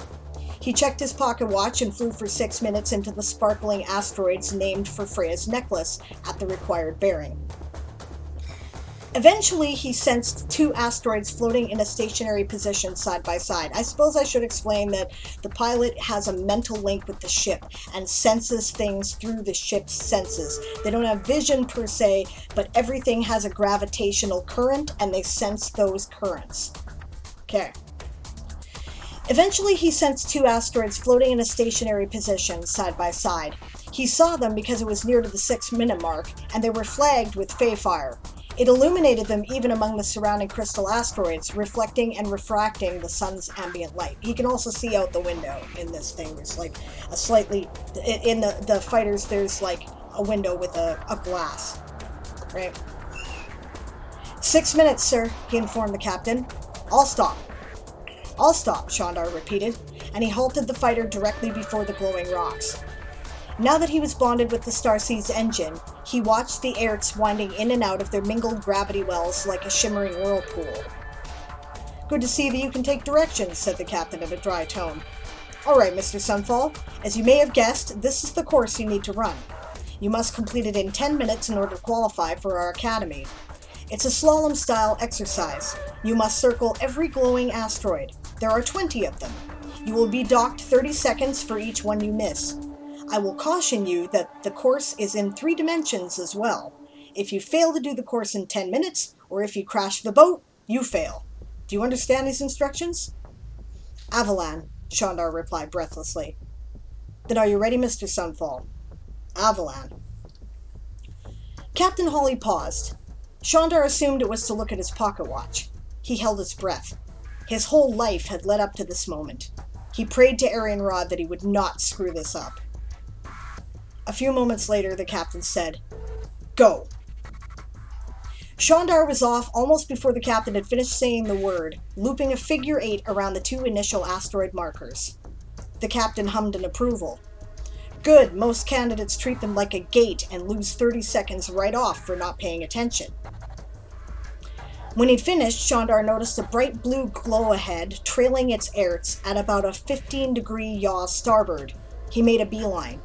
Almost on top of it, Shandar caught a glimpse of green light out of his peripheral vision larboards. Starboard is right, larboards is left. He rolled and swung around the marker, narrowly avoiding a shot-put-sized rock floating in his path, and barreled for the green glow. Circling it was not quite as easy because it was an oblong menhir tumbling end over end through space, splashing its Aerts around like waves. He had to dip larboard and then waggle up to dodge it. But by doing so, he spied an amethyst light directly above him, or directly beneath him, rather. He pitched the bowsprit and dove straight down through a storm of sharp crystal shards. They passed close enough that Shandar felt the tickle brush the air around his wings. Captain Hawley hitched in his breath and let it out again as Shandar circled the 5th marker. The 6th was glowing pink through a donut hole in an enormous boulder that Shandar would otherwise have to avoid, losing precious seconds. Would the little boat fit? Well, nothing ventured. He dove into the passage, which narrowly admitted the fighter, and then curved ever so slightly starboard. Shandar slowed just enough to make the necessary sharp roll to traverse the tunnel. He accelerated once again as he shot out the other side and looped the pink marker. The captain made a sharp noise, but Shandar was already corkscrewing through a debris field to wind around the 7th marker. Then, in a move that Blackjack would have recognized from the great oak's roots, he used the gravitational waves of the large white glowing rock to propel himself back upwards to the blue blazing marker number 8. He weaved through a dancing field of rolling quartz boulders to swing around the 9th, then skimmed a large body at a dangerously close orbit. It was so tight it freshened the air and raised the temperature due to atmospheric friction. They felt the tug of its gravity, but sure enough, right before them was marker 10, shining like a weird green moon, and Shandar drew an arc around it. "Halfway there, lad," the captain murmured. Rather than pulling up to avoid the big trapezoid at the other end of the 10th marker, or the other side of the 10th marker, Shandar swooped directly at it. The captain grunted in alarm. But Shandar was now almost supernaturally hyper-aware. He'd expected to be nervous and sweating. Instead, it was as though time had slowed down. He was seeing everything with perfect clarity, giving him plenty of time to react. The flow of the air told him that there was an irregularity in the middle of it. Suddenly they were in a canyon. As they flew along it, the trapezoid tumbled to reveal the purple light of the 11th marker at the end, like the sun peeking up over the horizon. The Star Dancer emerged from it just in time for Shandar to make the circle. "I didn't even know that was there," the captain muttered. Seeing that the 12th was right next to the 11th, rather than looping them both twice, Shandar rolled the fighter 45 degrees starboard and slapped his hands against the beam above his head. Gravity flipped for just a split second, causing the captain's head to bump painfully off the beam above him. But Shandar never left the seat, and he circled both markers by snaking through them. "Sorry, sir," he muttered to the captain, casting a glance back over his shoulder. The captain's eyes boggled, yet he remained silent. The 13th was almost sedate by comparison, just a simple, shining pink boulder rolling through space by itself, ahead of the trapezoid. But the 14th was in the middle of a meteoric minefield. Shandar took his time. He slowed to his lowest speed and danced around the obstacles with the care of a ballet performer, lifting a wing here and pirouetting there. When he completed the loop, he tiptoed clear and immediately swung larboard where the 15th marker, a blue-lit disc, flipped itself end over end. He timed his approach to begin with a flip cycle and then skimmed the orbit of the coin. Marker 16 was more challenging. His options were to fly through a gauntlet of quartz shards that tumbled past like chopping knife blades, or avoid the field entirely by swooping up and over it, then coming down, losing time. Flying through was crazy, but the blades came in at regular intervals, thrown off one side of a spinning flat body along the path of its gravity well. He thought he had the timing. When a pass of shards finished careening by, Shandar shot the field. The next wave tickled his tail as he got to the marker. Number 17 was perched at the top of a low spire on another large asteroid. He gave it a wide berth, realizing that the precarious balance would cause it to fall into the larger body's gravity if it were disturbed. But he used the gravity of the spire's base as a launching point to spin around to marker 18, a pipe bowl-sized rock glowing blue in a debris cluster. The 19th marker was a huge orb surrounded by a grinding wheel of sharp rocks. Shandar slipped between a pair of the tooth-shaped stones and wheeled out the other side without missing a beat. For a horrible moment, Shandar realized that they were back at the base. He wondered with a sinking feeling if he had missed a marker somewhere. But then he realized that the asteroid that the base was located on was, itself, illuminated by a faint silvery sheen. Clever. He buzzed the Academy and orbited the disk. "Done!" he cried. The silence that followed this chilled Shandar to his core. Had he failed? But then the captain laughed. "Congratulations, lad! I do believe you pass!" Relief flooded through Shandar's body. His vision swam for a second and he began to sweat and tremble as the adrenaline finally hit. He spun around to look at the captain. "Thank you, sir." What was my time? Captain Hawley, studying his pocket watch like it was going to bite him, shook his head and giggled. 6 minutes, 39 seconds. He met Shandar's eyes with bemusement. Blackjack's previous record, he emphasized the word previous, was exactly 7 minutes.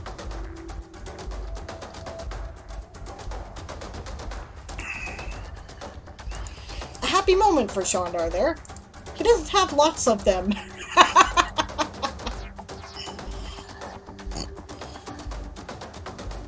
That's cool. We have 7 minutes to go, guys. 7 minutes left on the raffle. 7 minutes to support the Kickstarter if you're going to. Thank you, guys. I'm glad you enjoyed it. Type stuff. No guts, no glory. Thank you, Rugrat. That's good to know.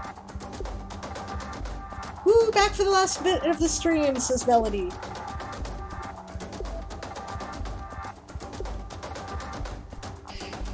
Hey, Melody. In And Harmony. she grabs 3 tickets on the way out. There you go. In Harmony says that was awesome. Thank you. Fantasine says I love the descriptions of his approaches to the markers. Oh, come on, Barbarossa. Don't give me that shit. Thank you very much. He's like, I'm going to have to work on my writing. My pacing is garbage. This was a fast-paced scene. It's written fast, and I've had lots of time to edit it. Remember, I wrote the first draft of that scene 10 years ago. And it wasn't that good. No, it wasn't. Because first drafts are always garbage. They're always garbage. Yep. You make them better later in the edit. Speaking of which, I suppose now is a good time, with 5 minutes to go, to thank my editor, Sarah Berman, for her assistance with this. I think she did a great job. And to thank my cover artist, Chaotica. Right? Both of these wonderful people are also writers, and they are also members of the community, and you should definitely go check them out. And they're both World Anvilites if you're into World Anvil, so we will shout out them both.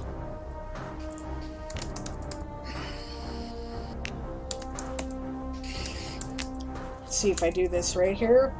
Sarah Berman can be found at Author Goddess, twitch.tv Author Goddess. And Chaotica can be found at twitch.tv Chaotica. So, yeah. There we go.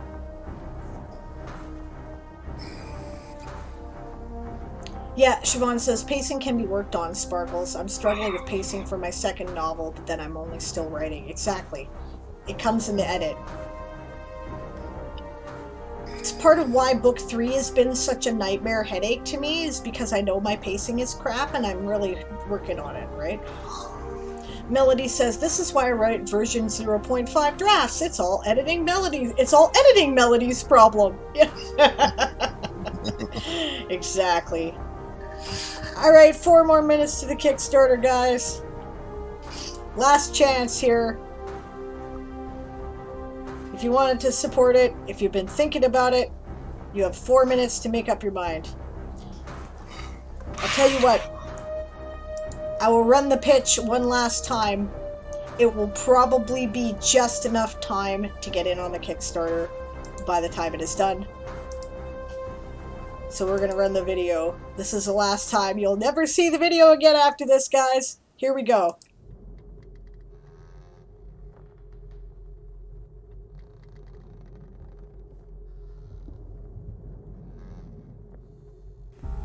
Hi there. My name is Diane Morrison, and I'm a science fiction and fantasy author. I'm looking for your help to publish my novel, A Few Good Elves.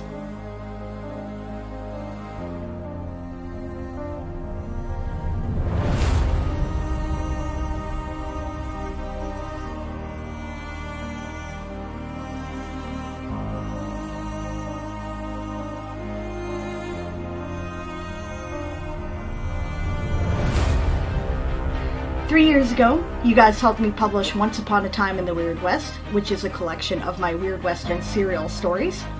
And 2 years ago, you helped me to edit and publish Gunsmoke and Dragonfire, a fantasy western anthology.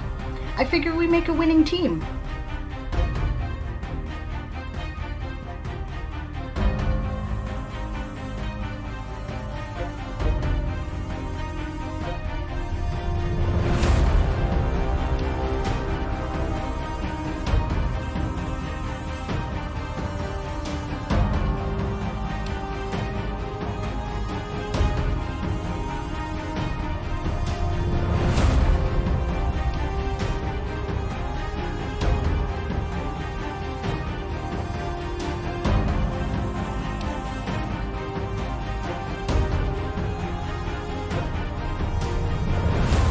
The Toysoldier saga is a fantasy space opera universe.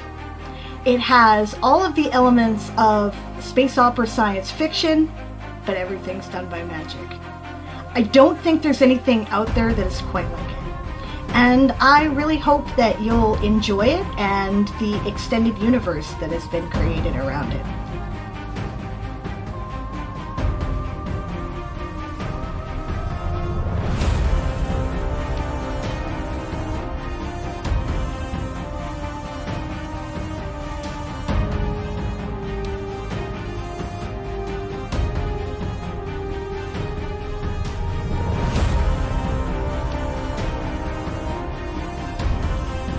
I am Chris. I play Arian, the grizzled older ex-enlisted elf.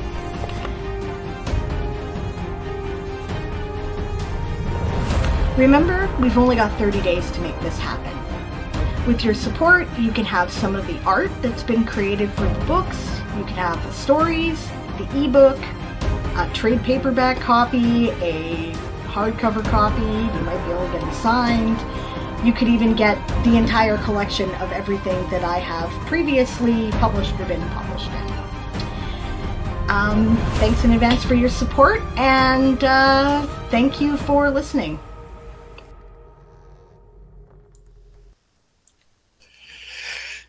Thirty 30 seconds. seconds to go.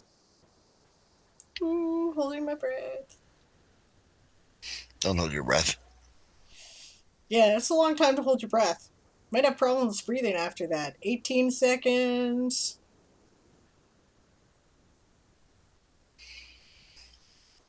10, 9, 8, 7, 6, 5, 4, 3, 2, 1. And that is all she wrote. Yay! Woot! Yay!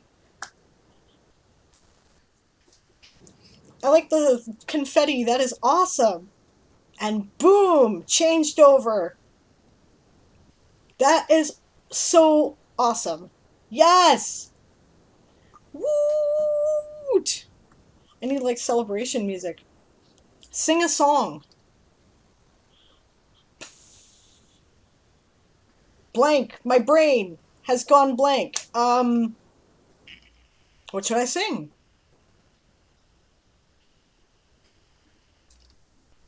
I don't know what to sing.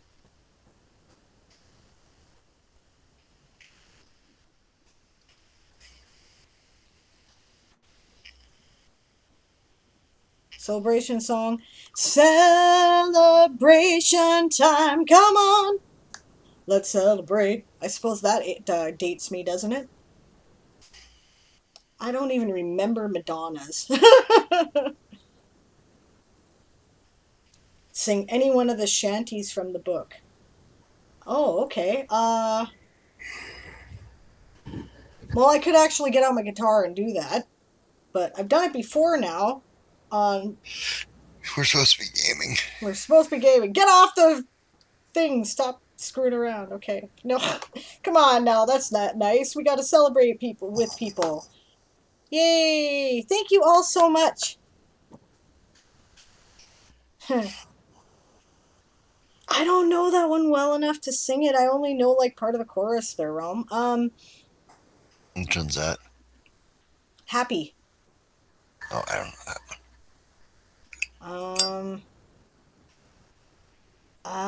Yeah, one of the shanties from the book. Let me see. Remember to finish the raffle! Yes, that's true. I will definitely remember to finish the raffle. Last chance while I try to sing something from. Ah, I know what I'll sing. I'll sing. Here we go. You haven't heard this one on stream yet. I'm not doing the music with it, but the year was 5041, the war had just begun. The orcs, they had the biggest ship. No, that's off key, sorry. The orcs, they had the biggest ship, they had the biggest guns. The Vengeance was the fastest ship that ever sailed the stars. On her decks were guns as big as deer and shells as big as carts. Out of the cold and foggy night came the elven ship, the Dirk. And every elven space I knew they had to make it work. They had to sink the Vengeance, the terror of the stars. Stop those guns as big as deer and those shells as big as carts. There you go. The rest of the song can be found. Just a second here, I'll find you the YouTube link, guys. Because I made a little video and stuff. I haven't even put this up yet. On the website, but yes, I filk stuff. Yes. Okay. Sink the Vengeance. There it is. There we go. You can find the rest of it here with backing music and stuff. Although I'll admit I just used a karaoke track. There you go. And a video. And the whole bit. So, yeah. Alright, so come back on screen here for a minute, babe, because we are going to do thank yous. Okay, I am back on screen. Over here. Excellent.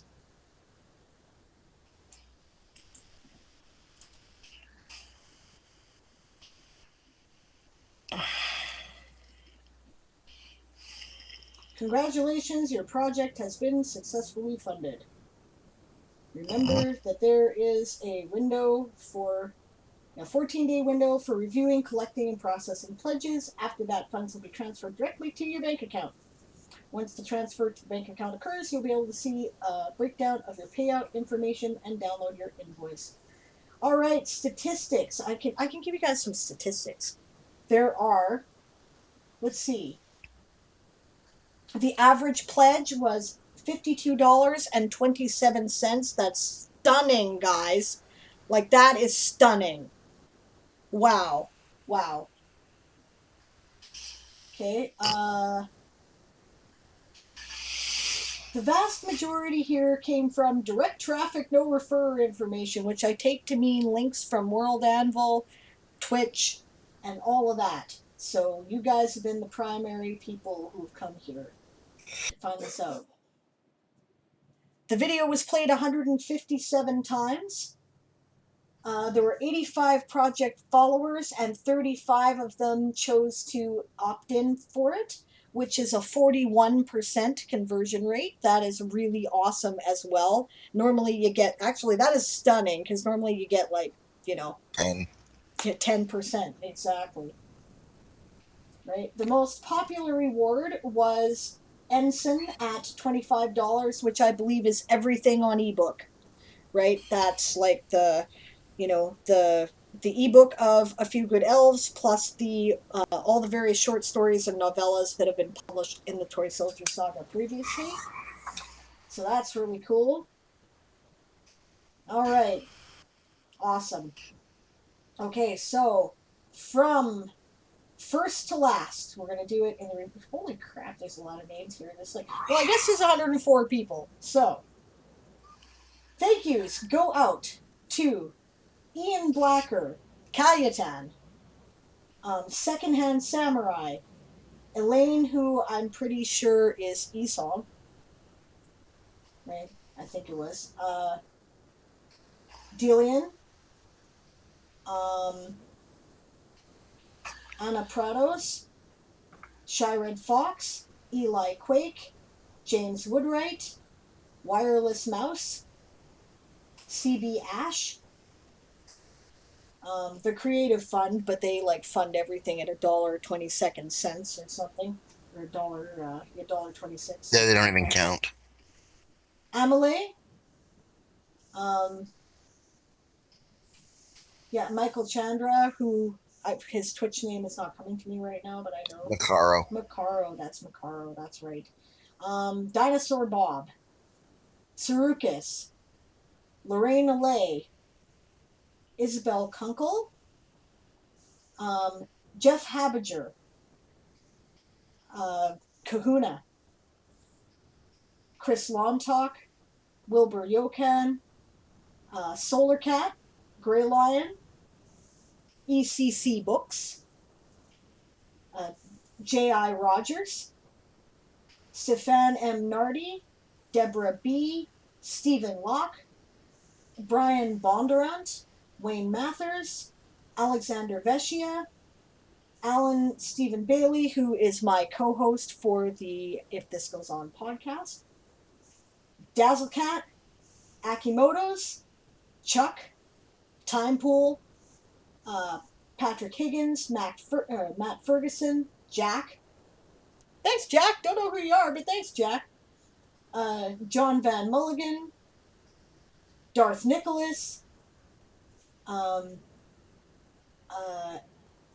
Eryar, I think is his name on our Twitch thing. David. Ariel Teague, who's also an Anvilite, but I forget her Anvilite name right now. Sarah Scrow. Robert. Rilna Dekavande. Chris, who's one of our Toysoldier Saga gamers from our Sunday night game. Abby Pullen. Derek Gustafsson. Bill Morrison. That's my dad. Stormbrill. Taz, also one of our players. Matthias Rotterdam. Samantha Landstrom. Nicola McBlain. The author of Oz. That's a cool handle. Kurt Bierl. Michael Messina. Dylan Elder. Kim Rohn. Jim Davis. That's Delian. No, that's Dielenshire, isn't it? Valenshire. Right, that's right, yeah. I knew it was somebody, but I'm like, okay. Jim Davis, Russell Ventimiglia, Oliver Pawsey, Cassandra Ernst. I think I know this person too, Vaclav G. Ujic. Ricardo Victoria, writer friend of mine. Stephen Hunt, also a writer friend of mine. Kefka Yako. Sean Dean. Catherine Janowski. Danielle Salierno. Robert Wiseman. Michael Booker. Jaina, that would be Lady J. Vader. Basic Dragon. Natasha Trisby. Billy Williams. Toblin. Lauren Nelson. Kelsey Clary. Serena Zakagini. Camila Sandarid. Bill, just Bill. I don't know who Bill is. Ben Turney. Gene Smith. Oh, wait. Pride Ascending. Alexander Veshia. Eric Ravabaro. Sandra Fights. Michael Kiefer. Brunel Smith. MJ Gallagher. Trip Space Parasite. Love that handle. This is obviously their kind of thing. Tillers.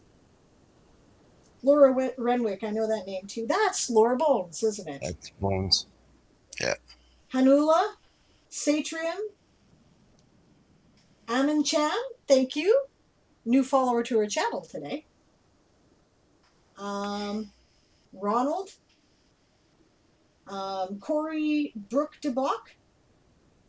Aaron Wingard. Debbie Romig. Nessa Formica. Xander. Benjamin Warner. Steph Weaves Tales.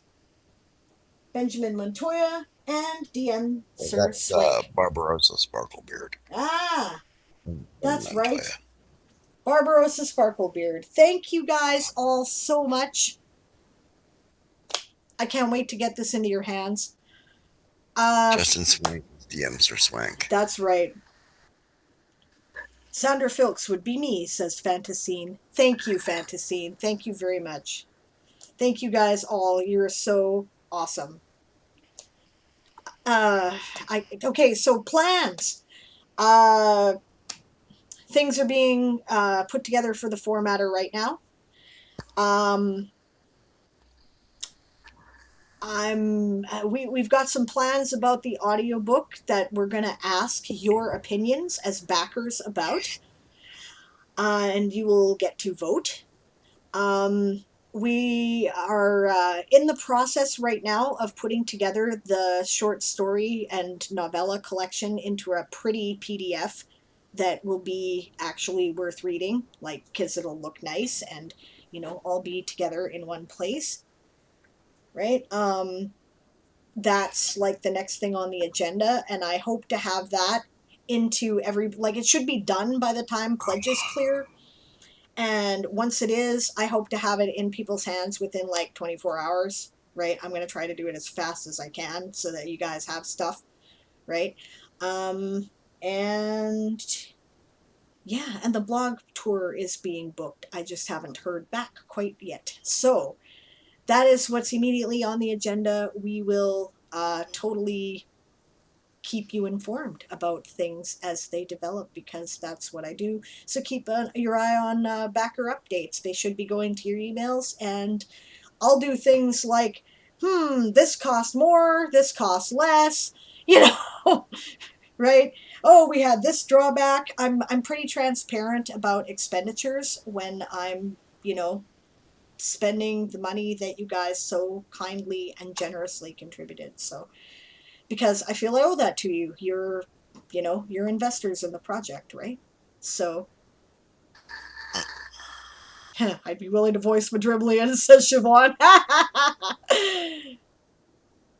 Aw, you guys are sweet. We love you, Sable, says Pride Ascending, and lots of hearts. And In Harmony says, we love you. Thanks for being an awesome person in the community and an inspiration to us all.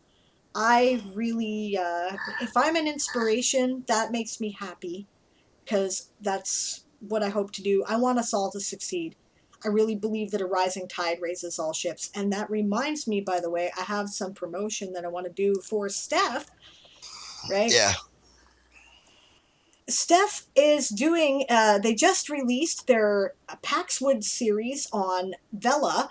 For those of you who are not familiar, this is the new Amazon serial platform, which I can't wait for them to open up to international people, because this is made for the Weird West. I can't wait to do that. Like, get on it that I can do it. Right? But anyway, the details. Saturday at 7 p.m. Pacific, 10 p.m. Eastern. Let me see if I can do the rest of the time zones for her. That would be 2 a.m.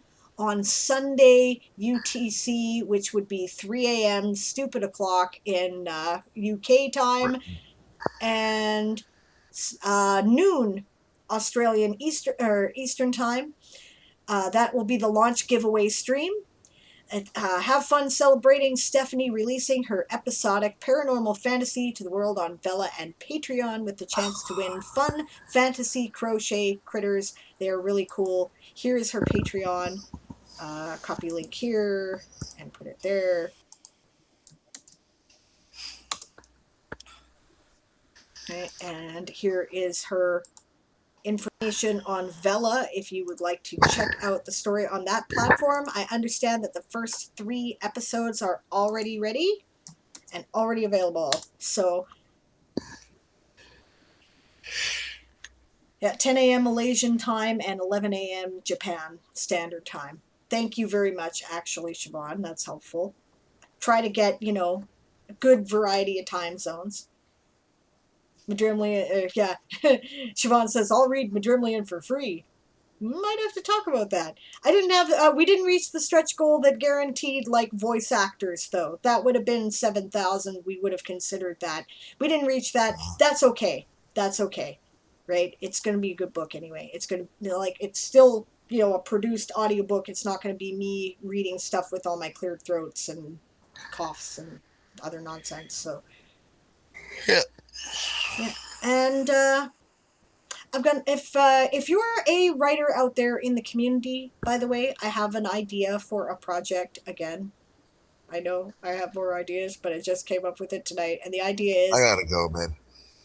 okay. Well, one moment we're gonna get off air, right? Okay. Okay. The idea is a Twitch book fair, right? All those of us who have books out there, let's get together, do a big like group stream somewhere and promote each other's books. We'll put them all on a website with buy links so that people can go there, and we'll direct everybody to the site, and we'll all, talk about each other's books, interview each other, hang out and have a good time. This is my thought. I don't know when we're going to do that. I'm hoping to do it sometime around book launch date for me, so sometime around September 7th, right? So if you have a book out there, or you're going to have a book out there by that time, get a hold of me. Oh, nice. Okay, Fantasy. I will keep that in mind. If you need a spare voice that would help out for experience, I've been told I should try doing audiobooks. Sounds great. Oh, perks ears. Awesome. Yeah, shoes, sable off to your game. Yeah, it's definitely time to go, guys. Thank you so much once again for being part of this adventure with us. Yeah. The adventure's just beginning. It's going to be awesome. And, oh, good. Yes, see there, now you have a goal. I should work on mine to finish it by then, says Fantasy, and gives me a reason not to slack off. Exactly. Exactly. You should do it. And then we can all, raise the rising tide, right? Okay, so who is online? I don't even know at the moment. Oh, the Closet Forge is still online? I thought the Closet Forge rated. They did. They're not still online? Yeah, they're still online. Well, then, that was nice of them to raid, but we should definitely go back there. Yeah. His Author Goddess is on the schedule too, but not up. So. All right. Okay, all right. I guess we are raiding the Closet Forge. So. Yep, bring out your words if you are writing in this stream. Bring out your words. Bring out your words. Bring out your words. Haven't seen AG in a while, sadly. AG has to move. Suddenly and unexpectedly. So that's what's going on behind the scenes there. Oh, raffle. Because, yes, I almost forgot the damn raffle again, didn't I? All right, let's do the raffle. Yes. I apologize, because I'm Get him off screen, so. You're off screen? Yeah, okay. I'll catch you in a minute, babe. Yeah. Because you're right, we're going to raid after this anyway. And the winner is Siobhan again. Okay, look, you guys saw it this time, okay? You saw it. So who are we giving that away to, Siobhan? Or do you already have that? No, you don't have the secrets, do you? That's something you actually can benefit from. Give it to Rugrat. Okay, cool. Cool. Rugrat, do you have a World Anvil account? Because that is how you have to benefit from this one. But you can get a World Anvil account for free. It's free to sign up. I don't want the secrets. Yeah. Well, that's no fun when you're the player, is it? Also, spoilers. But I do. Excellent. Okay, so Fantasine and Rugrat, message me here either in a Twitch Whisper or on Discord if you are on my Discord. If you're not, I can be found on the World Anvil Discord, of course, but it may be easier to find me on my own Discord, which I will send to you here. That's our Discord, right? And yeah, message me and remind me that I owe you this subscription. Let me know what your World Anvil account name is that you use there, your username, so that I can invite you to the subscriber group. And thank you very much for playing, guys, and for being here tonight. That's awesome. Yeah, much appreciated. And thank you, Siobhan, for being so generous. It's really appreciated. All right, we have 436 words for the Warren from Fantasine. Thank you very much. The Mother of Bunnies is very grateful. And we have 923 words for the Badgers from That Stormy Geek. Awesome. You know, the Badgers is so good. I mean, they have Walking Dead Lover, but they don't need her. They're like just kicking butt this time. All right, we're raiding out. Thank you all very much. We're going to go see the Closet Forge. The raid shout is prepare to be boarded because we are the Sable's privateers. Or if you are playing the Game of Tomes, the raid shout is your house motto. And yeah, I'll keep you guys. I will keep everybody on the Twitch channel posted about the book release, of course. And naturally, there will also be a book release stream party at some point, and I will let you know when all that is, and give you lots of time to come be part of it, because there'll be more raffles for that too, of course. Thank you, everyone, and we'll see you again soon.